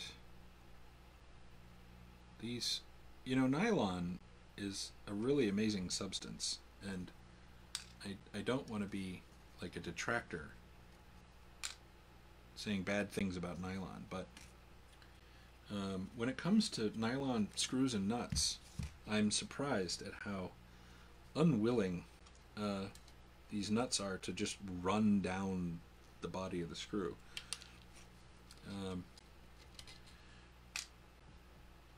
Alright, so let's see if I can actually pull this apart. And this is one of the things about the RC2014 that kind of... Oh, that's not great. Oh, heavens to Betsy. So that one didn't stick as well as I'd hoped it would. Let's do a couple more drops of juice on here.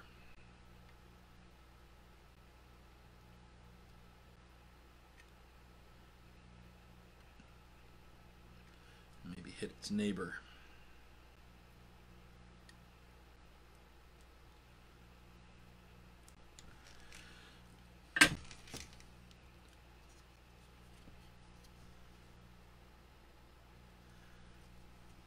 And then I am going to use my little pokey tool to hopefully encourage separation between the socket and the pins.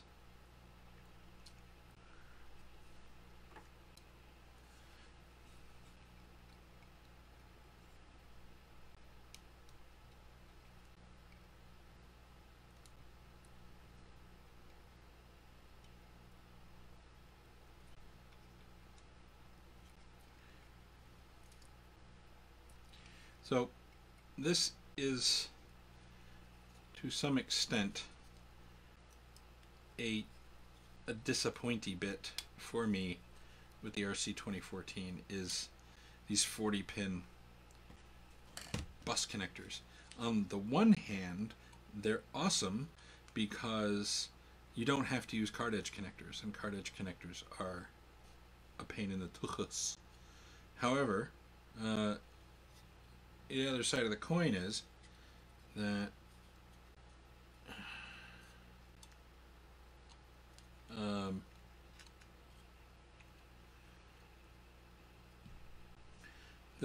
the less wonderful bit is that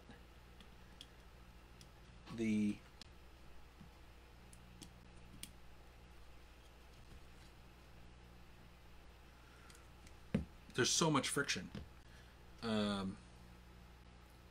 that alignment can be hard to achieve. Alright, so I think that's good for now. I'm going to go ahead and knock these out.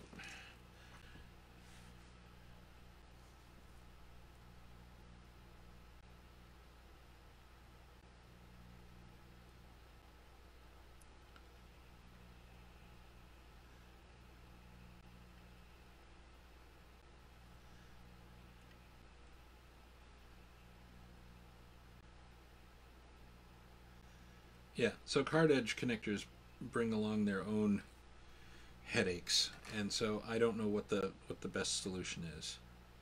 But the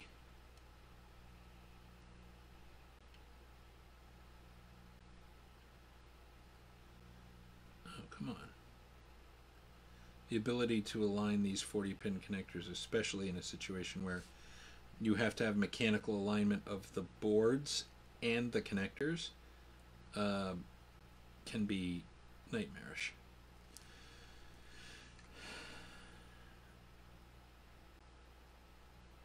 And as previously discussed, the connector bodies have a very low, like, temperature for plasticity, and so if you're not careful, you can cause the pins to go out of alignment just by soldering the connector to the board, which is suboptimal.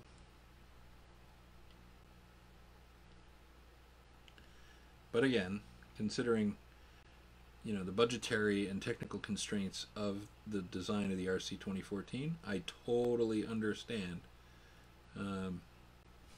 the decision. It does make buckets of sense. These are cheap and ubiquitous connectors, and they are easy to come by, easy to work with comparatively. Compact, they've got a lot going for them, but there are a couple of challenges. Now, even going only so far as doing 2-row connectors instead of the single row, that might buy a hobbyist a little less anxiety when assembling something like this, because with the dual row you have 2 axes of stability, whereas with the single row you only have 1 axis of stability, and that can make assembly just a little bit more fraught. So let's go ahead and fire through these as quickly as we can. And I am going to pass at this point on installing the 40-pin socket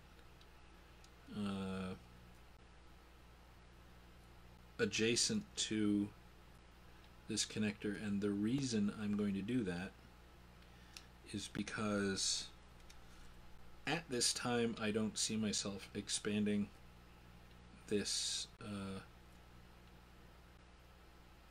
very much beyond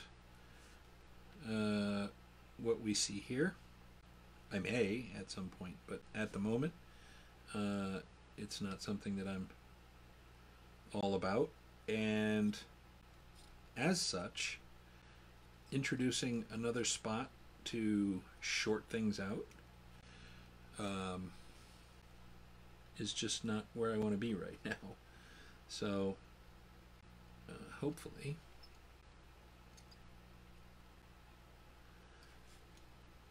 this will get us to the point where we can power it on and boot up into CPM.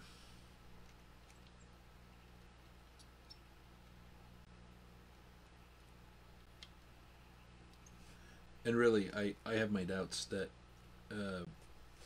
oh dear, that looks like a bridge.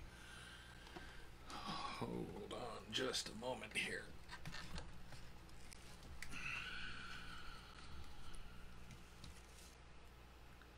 Yep, that's bridged.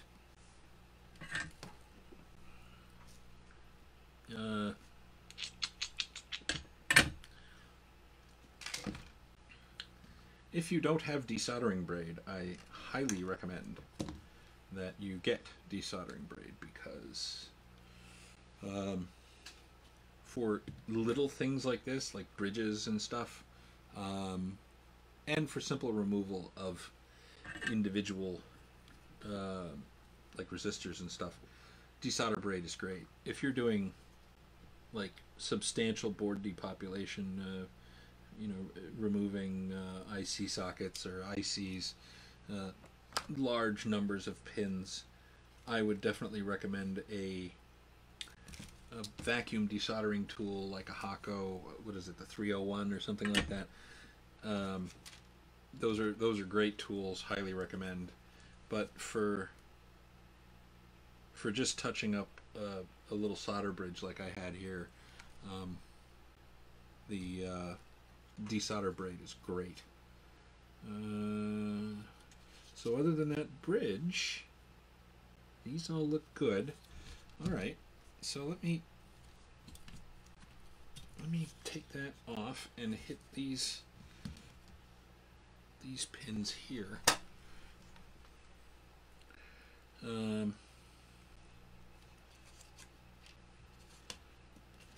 Oh goodness gracious, great balls of fire. We can set that aside for the moment and pull a little bit of extra solder out, and there's nobody there. All right, so let me just give that a little reflow love, and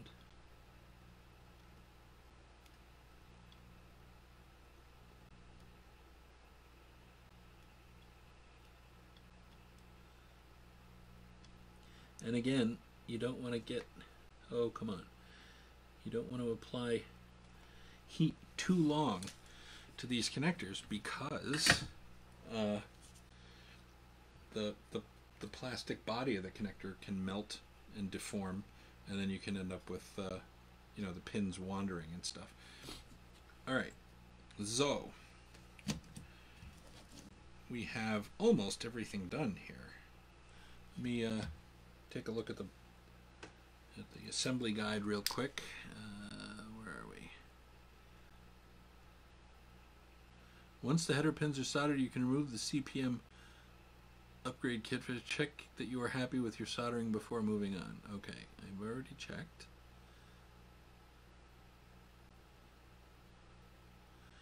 If you wish to expand your RC2014 mini CPM machine with other RC2014 modules, you can fit the two 40-way sill sockets on the top. Okay, yeah.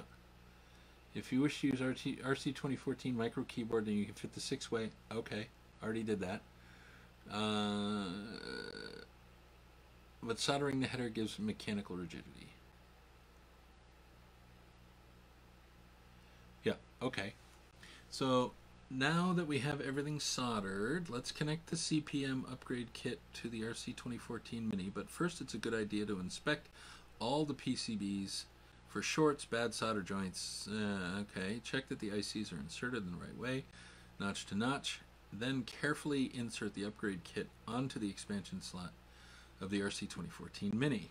Pin 1 marking on both boards should line up. Yes, absolutely. So, we don't have our ICs installed here though, so let's go ahead and get that done. I'm going to go ahead and put my little strappy thing on, and we'll get that in frame. I will go ahead and do that. So, hokey dokey. First to go in is going to be the RAM. So, let me just pull that little honey out. And now, so in the last video, I showed a little trick for doing the straightening the pins. I don't know if you can see here, but the pins on this IC are not exactly at a right angle to the body of the chip, right? And they should be parallel to each other, for one side or the other. So what I do is I just lay the IC on the bench. My hand is in the way. Lay the IC on... Oh my goodness, there's no good way to do this. Trust me on this, alright? Maybe if I move my light a little. Like that. Does that help at all? That does not help at all. Okay. So, lay the IC on the bench so that the pins on the bottom side are flat on the surface of the bench. Then, applying downward pressure, just roll it a little bit. And that helps to straighten out the pins on that side. So we're going to do the same thing on the other side. Trying to keep it level and downward pressure and roll it a little bit. And that's better. So then, insertion into the board. This is the 62256, which is the Rom chip, and that goes in this socket. The notch is on this end, so we'll orient the chip to have the same notch orientation. And then, once again, the technique that I use to insert the chips is that I get one side of the legs into... Oh my goodness. This is not behaving properly, is it? I get one side into the socket holes, not pressed down, just resting in the wipers. And then, see if I can do this so you can see it. Just push back a little bit and see if I can get the other side legs. Okay, so the legs are still too splayed out here, so I'm going to fix that. See which side is most offensive. It's this side. So again, a little bit of love there, and then correct orientation of the chip with regard to the socket. One side, oh come on now, one side worth of legs in, oh goodness gracious me, one side of legs. Seriously, I've done this before. Alright, and so push it back a little bit, get past the wipers, and down. Okay, so now I'm just going to push it down into the socket, and we're in business. So that's one. Next we'll do the Rom chip. Okay. And looks like only one side of this one needs pin straightening attention. Alright. Make sure the notches line up.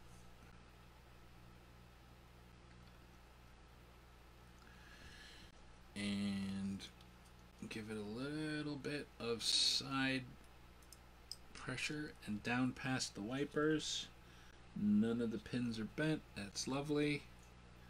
And drive it home. Even pressure, or as even as can be applied across the length of the IC. And for these longer ICs, it's more of an issue than on the little 14 and 16 pin jobbies. All right. Okay. So the 32s are at the top, HCT 32s, and you can't really see the, maybe you can sort of see the silk screen. So these two are HCT 32s, and these two are HCT 32s. So we'll get those out of the foam. Oh, come on now. Try not to bend the pins. And these are pretty significantly splayed out, so we'll do our little pin straightening exercise. And my little pin straightening technique works better. Like, this is an anti-static foam bench or mat. It's 32. 32. Notches aligned. Lovely.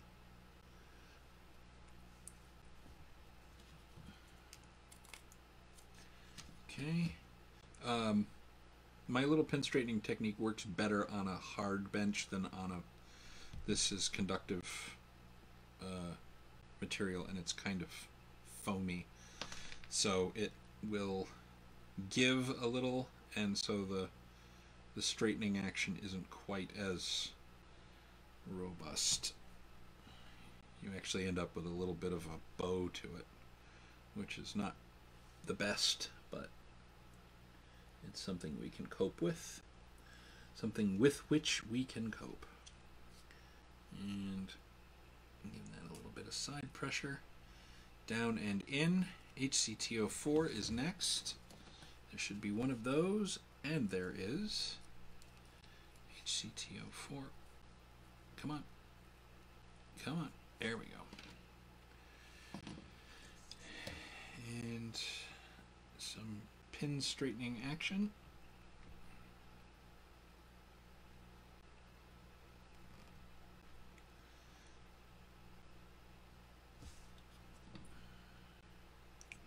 All right. Get that started. One side in, and a little bit of side pressure and down. That's good. And then HCT393, which is that one.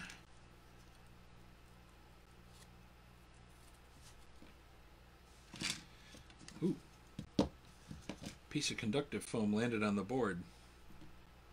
That's not great. Whoa, overdid it a little bit there. Oh, heavens to Betsy. All right. Yeah, it could be bad to have a piece of... Okay, so let's double check. HCT393 and HCT393. All right. Yeah, it could be bad to have a piece of the conductive foam land on the board, particularly in the socket for an IC, and then drive the IC home in that hole. Because, as the name suggests, the foam is conductive. It is not like straight piece of wire conductive, but it is conductive. And so if you are providing an errant signal path, that could be not so great. Okay, so hopefully, actually we'll give that one just a little bit more willy. Okay, and 138, 138, notch to notch, pole to pole. Oh my goodness, is this... Alright, so that's in there. A little bit of side pressure down into the socket, and presto. Alright, so that's a thing. We're in business now. So that's all soldered. Alright, so I'm just reviewing everything. So the 40-pin connector that goes to the RC2014 Mini, that's all soldered in place. This is not being installed. That is not being installed because I'm not doing expansion at this stage. I've got my jumpy headies here, which is great. I've got my pass-through for the keyboard. All my IC pins look good. There's flux, so I'm gonna have to clean that, but other than that, everything looks more or less correct here. And on the Mini, I have removed the Rom chip, which I was supposed to do. Everything else is in place. So what I'm going to do is get set up with these standoffs because I don't want to put any undue mechanical stress on anything here if I can help it. So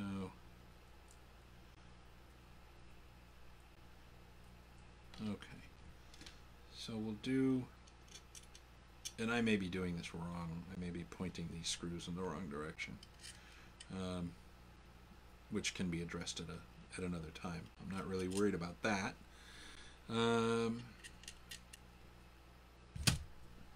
Ta-da! Was the Batman movie, the one with Heath Ledger as the Joker, and he makes the pencil disappear in the guy's skull. Ta-da! All right. Now, one unfortunate thing about this arrangement of things is, and you can't really see it the way this is. Okay, so this jumper determines whether power is coming from the barrel jack or from the FTDI, and adjusting the state of that jumper once this is all assembled is not impossible, but it's going to be tricky. So let's just keep that in mind. All right, so we want to get the doodads all lined up here. Doodad. Okay, so we've got our standoffs making nice. That's good. We've got our keyboard connector making nice. And we've got our 40-pin expansion heady thing making nice. Woof. Alright, so now that all these mechanical things are making nice, let's make this mechanical thing make nice.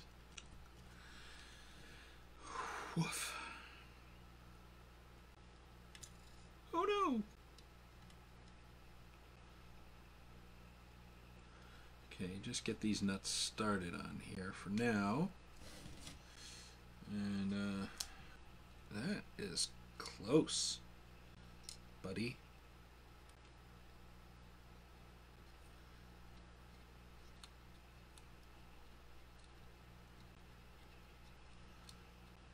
That's real close.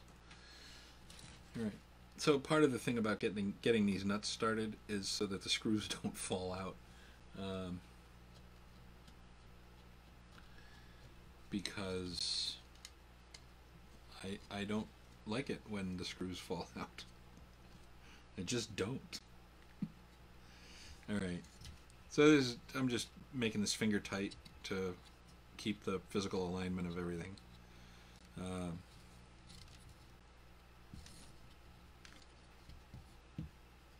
Aligned, I guess, is the way to say it. And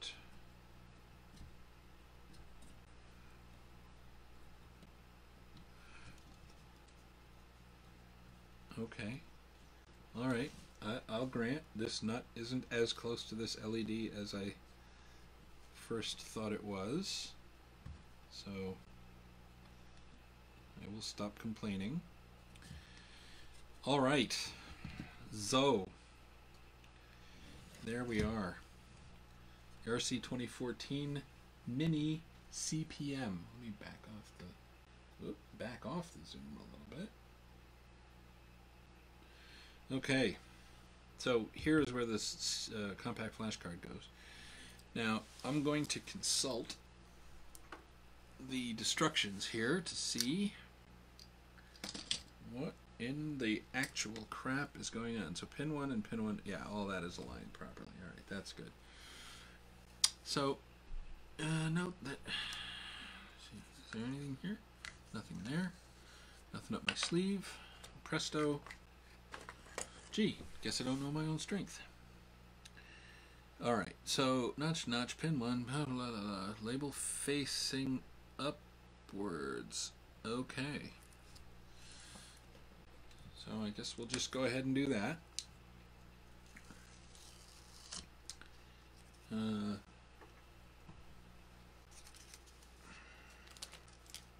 it's craptastic.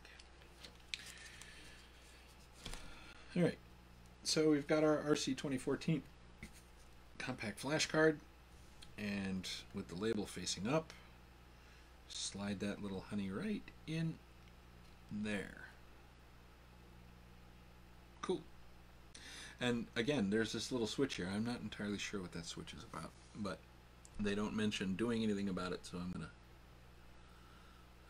let's see. The ROM labeled R0881099, R0881099, yes. Supplied with CPM upgrade kit is a 64K 27C512 that is logically divided into 4 16K banks. You can choose which bank to boot from depending on how you want to use your RC2014 Mini. Okay. Use the jumpers you set aside earlier to select which bank to boot from. Okay.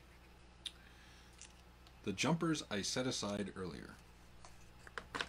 Them are those.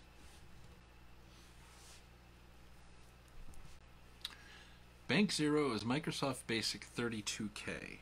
So Bank 0 is... Oh, I can't read without my glasses. Bank 0 is both jumpers installed. Bank 1 is Small Computer Monitor R4. Bank 2 is CPM 2.2. And Bank 3 is Small Computer Monitor R1. All right. So let's go ahead and go with Bank 2. And according to this, Bank 2 means that that gets a jumper, and this one does not. But I'm going to go ahead and put the jumper on one of the pins, just so the jumper doesn't get lost. I don't know if you can make that out. Yeah. So,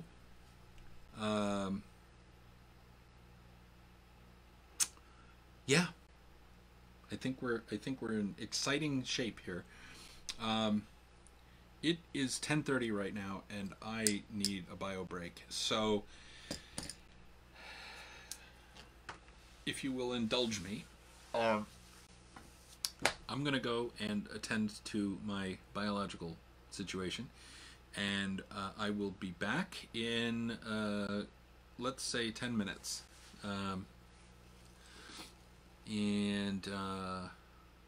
Yeah. So when I come back, we're gonna see if we can light this thing up and make exciting things happen. So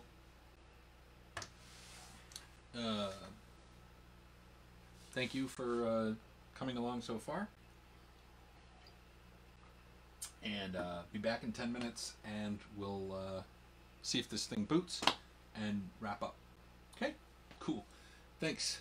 Be back.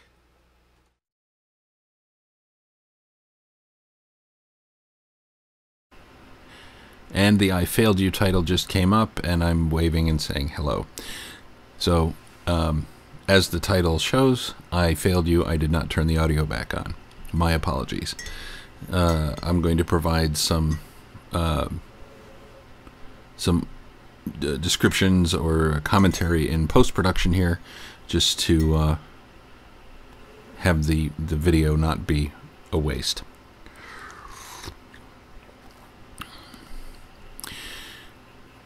So at this stage, I have not plugged in the USB from the old iMac into the RC2014.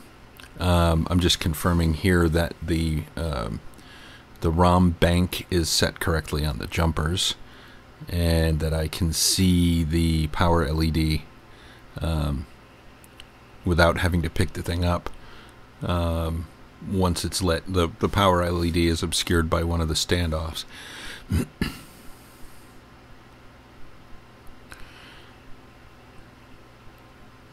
So here we can see the completed RC2014 kit with the CPM module on it, and here goes first light.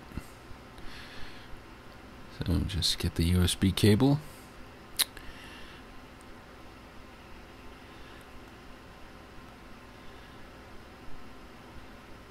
According to this book, you address the ball. Hello, ball.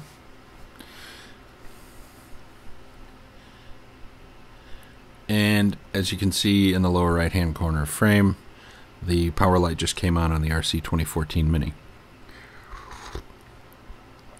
Now I'm going to confirm on the old iMac that in fact we have in the logs on the old iMac, make sure that the USB TTY device is showing up.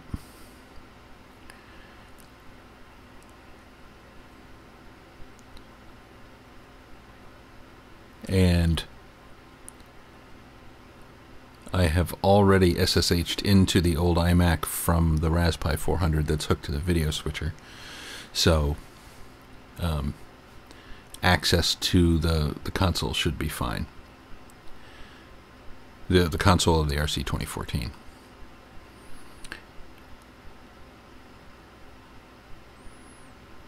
I think what I'm explaining here is the issue with the USB. I've run into problems sometimes, and I don't know if this is because the Raspberries are typically not grounded to the ground of the outside electrical system, and so they can be subject to static discharge. In addition, since anything plugged into USB is drawing power, connecting something that's very hungry for power can have a detrimental effect to the 5-volt bus on the Raspberry. So the Raspberry 400 doesn't have a USB hub hanging off of it, but the iMac does, and the iMac is grounded. So connecting a hungry device or possibly staticking the USB port on the iMac is going to be less detrimental to the video, because if the Raspberry reboots, then I've got a lot of setup stuff that I need to do. Whereas if the iMac reboots, well, you know, that's sad. This is confirming that the FTDI device is showing up as a device on the old iMac, and that is dev TTY ACM0, which is in the 4th column, 3 up from the bottom. I'm going into Minicom now to make sure that the settings are correct. I have to change the serial device to dev TTY ACM0. The bits per second parity and stop bits are all correct. Hardware flow control should be fine. And now we exit from the configuration thing, and look at that. So now I'm going to hit reset on the RC2014, and when I do that, then I should get the space to activate console. Press space to, yeah, so there we go. Now I've pressed space, and I'm following the prompt there that says type question mark for options. So reset, ROM basic, and CPM, and load Intel hex file record. So I've just selected loading CPM. It starts off in the A drive. There is one file in there, download.com. I'm a little confused at this stage, because it seems to me in this moment that first of all, I had forgotten that CPM lists the base file name and the file name extension without a dot in between. It's just, you know, download space com. So that's not great. Secondly, I cannot recall whether this version of CPM actually even handled subdirectories. I don't think it did. By 79, I don't think CPM handled subdirectories. So this was a fool's errand. See, it doesn't even know what CD is. Well, maybe it's changed directory. No, Paul, it's not. So then I take a different tack and I consider maybe there's a C drive. And checking there. I said checking there. Yeah, this is me checking the assembly guide for any kind of guidance on here's a quick thing that you can do with CPM on your RC2014. There is no such thing,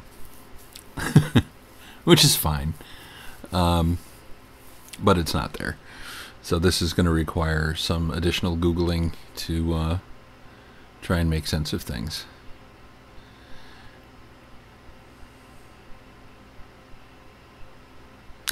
The assembly guide, and I understand it's an assembly guide, it's not a user manual, but the assembly guide also doesn't give you any information as to like what the partition sizes on the CF card are. So I'm guessing that the A drive partition is a typical floppy disk size for 1979, which I'm guessing is like 120K maybe.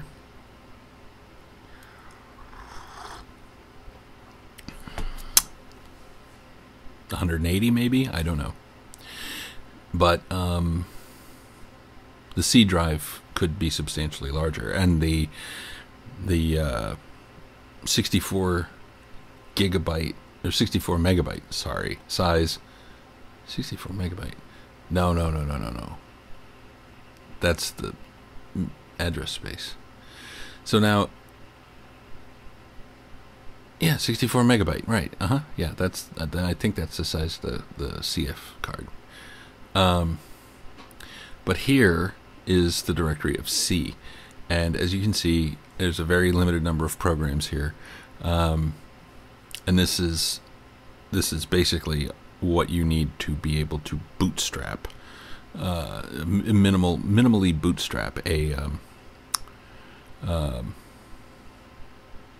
CPM machine.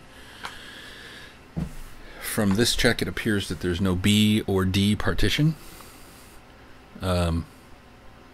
which I kind of would expect.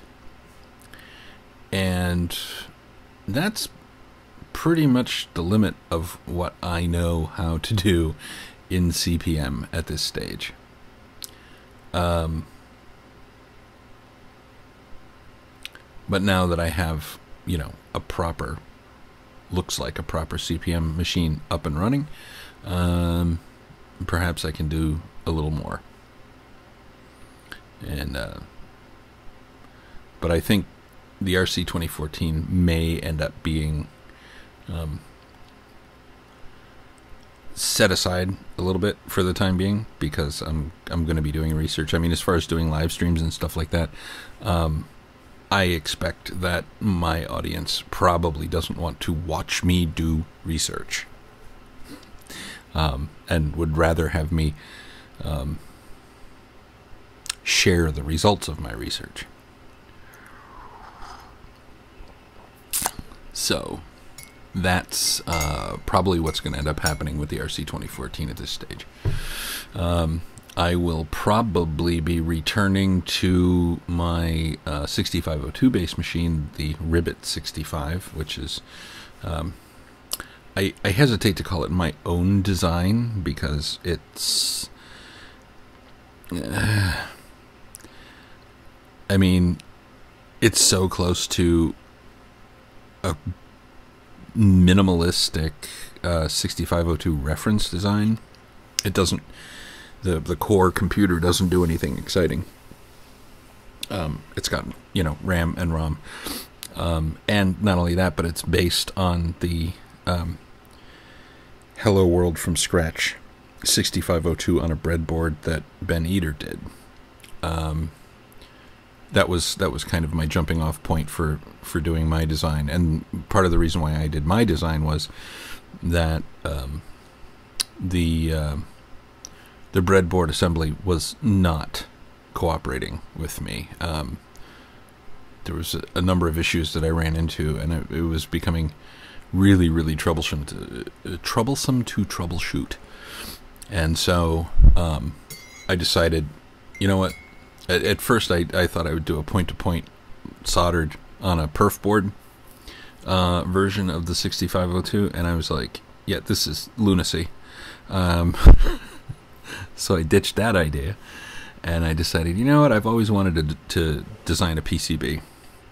So the first thing I did was I took Ben Eater's clock module design, and which is it's a 5i5 based variable clock generator, and I took that and I made a PCB out of that just to make sure that I knew what I was doing and I could demonstrate that I wasn't making huge mistakes. And then once I did that, I went ahead and started working on the core 6502 computer with the RAM, the ROM, the CPU, clock crystal or clock oscillator, and a little bit of additional address decoding logic. And so yeah, the Ribbit 65 is my kind of quote unquote known good test bed for building additional 6502 related stuff, like an I/O module that I've been working on, which I call the Genio. It's a generic I/O. Oh, hey, how about that? And it uses the memory map that Ben Eater basically sets up in the videos, and places. It basically cuts out 16 pages. Is it 16 pages? I think it's 16 pages. Yeah, this is the Ribbit 65 here. But it basically cuts out 16 pages in ROM space. So starting at 8000 hex, or is it 6000 hex? Yeah, I think it's it's the top of RAM. That's right, 600 hex to 7FFF hex, and so that is set aside as I/O space. And he only had one I/O device, so I was like, all right, wait a minute, I'm just going to take this address space and do something useful with it. And so basically my design takes that green field of space there and sets it up with a bunch of slots for I/O, and the attendant registers and all that other kind of stuff. The idea is, you could put a 6522 on each of those 16 things, which then gives you 32 ports of I/O. And if you were using the individual parallel lines on the 6522, then that's 8 times 32, which is, as I understand it, a lot of individual lines of I/O. So the Genio is a work in progress. I've done one revision of the board that was bad, and I'm working on a new revision of the board that hopefully I can live stream stuff about it soon. And I believe I'm wrapping up. I'm thanking everybody for watching. This is me confirming that the activity light, I think, the CF busy lights, maybe. Nope. And then I realized I didn't turn on the audio when I came back from the last break. Dope.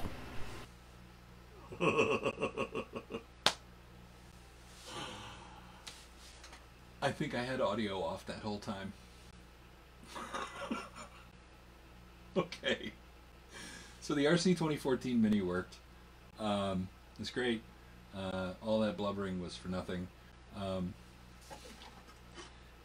This is the 6502 computer that I've been working on based on Ben Eater's design, and then I've done some expansions and additional stuff. But yeah, so I'll be doing more stuff about this in the near future.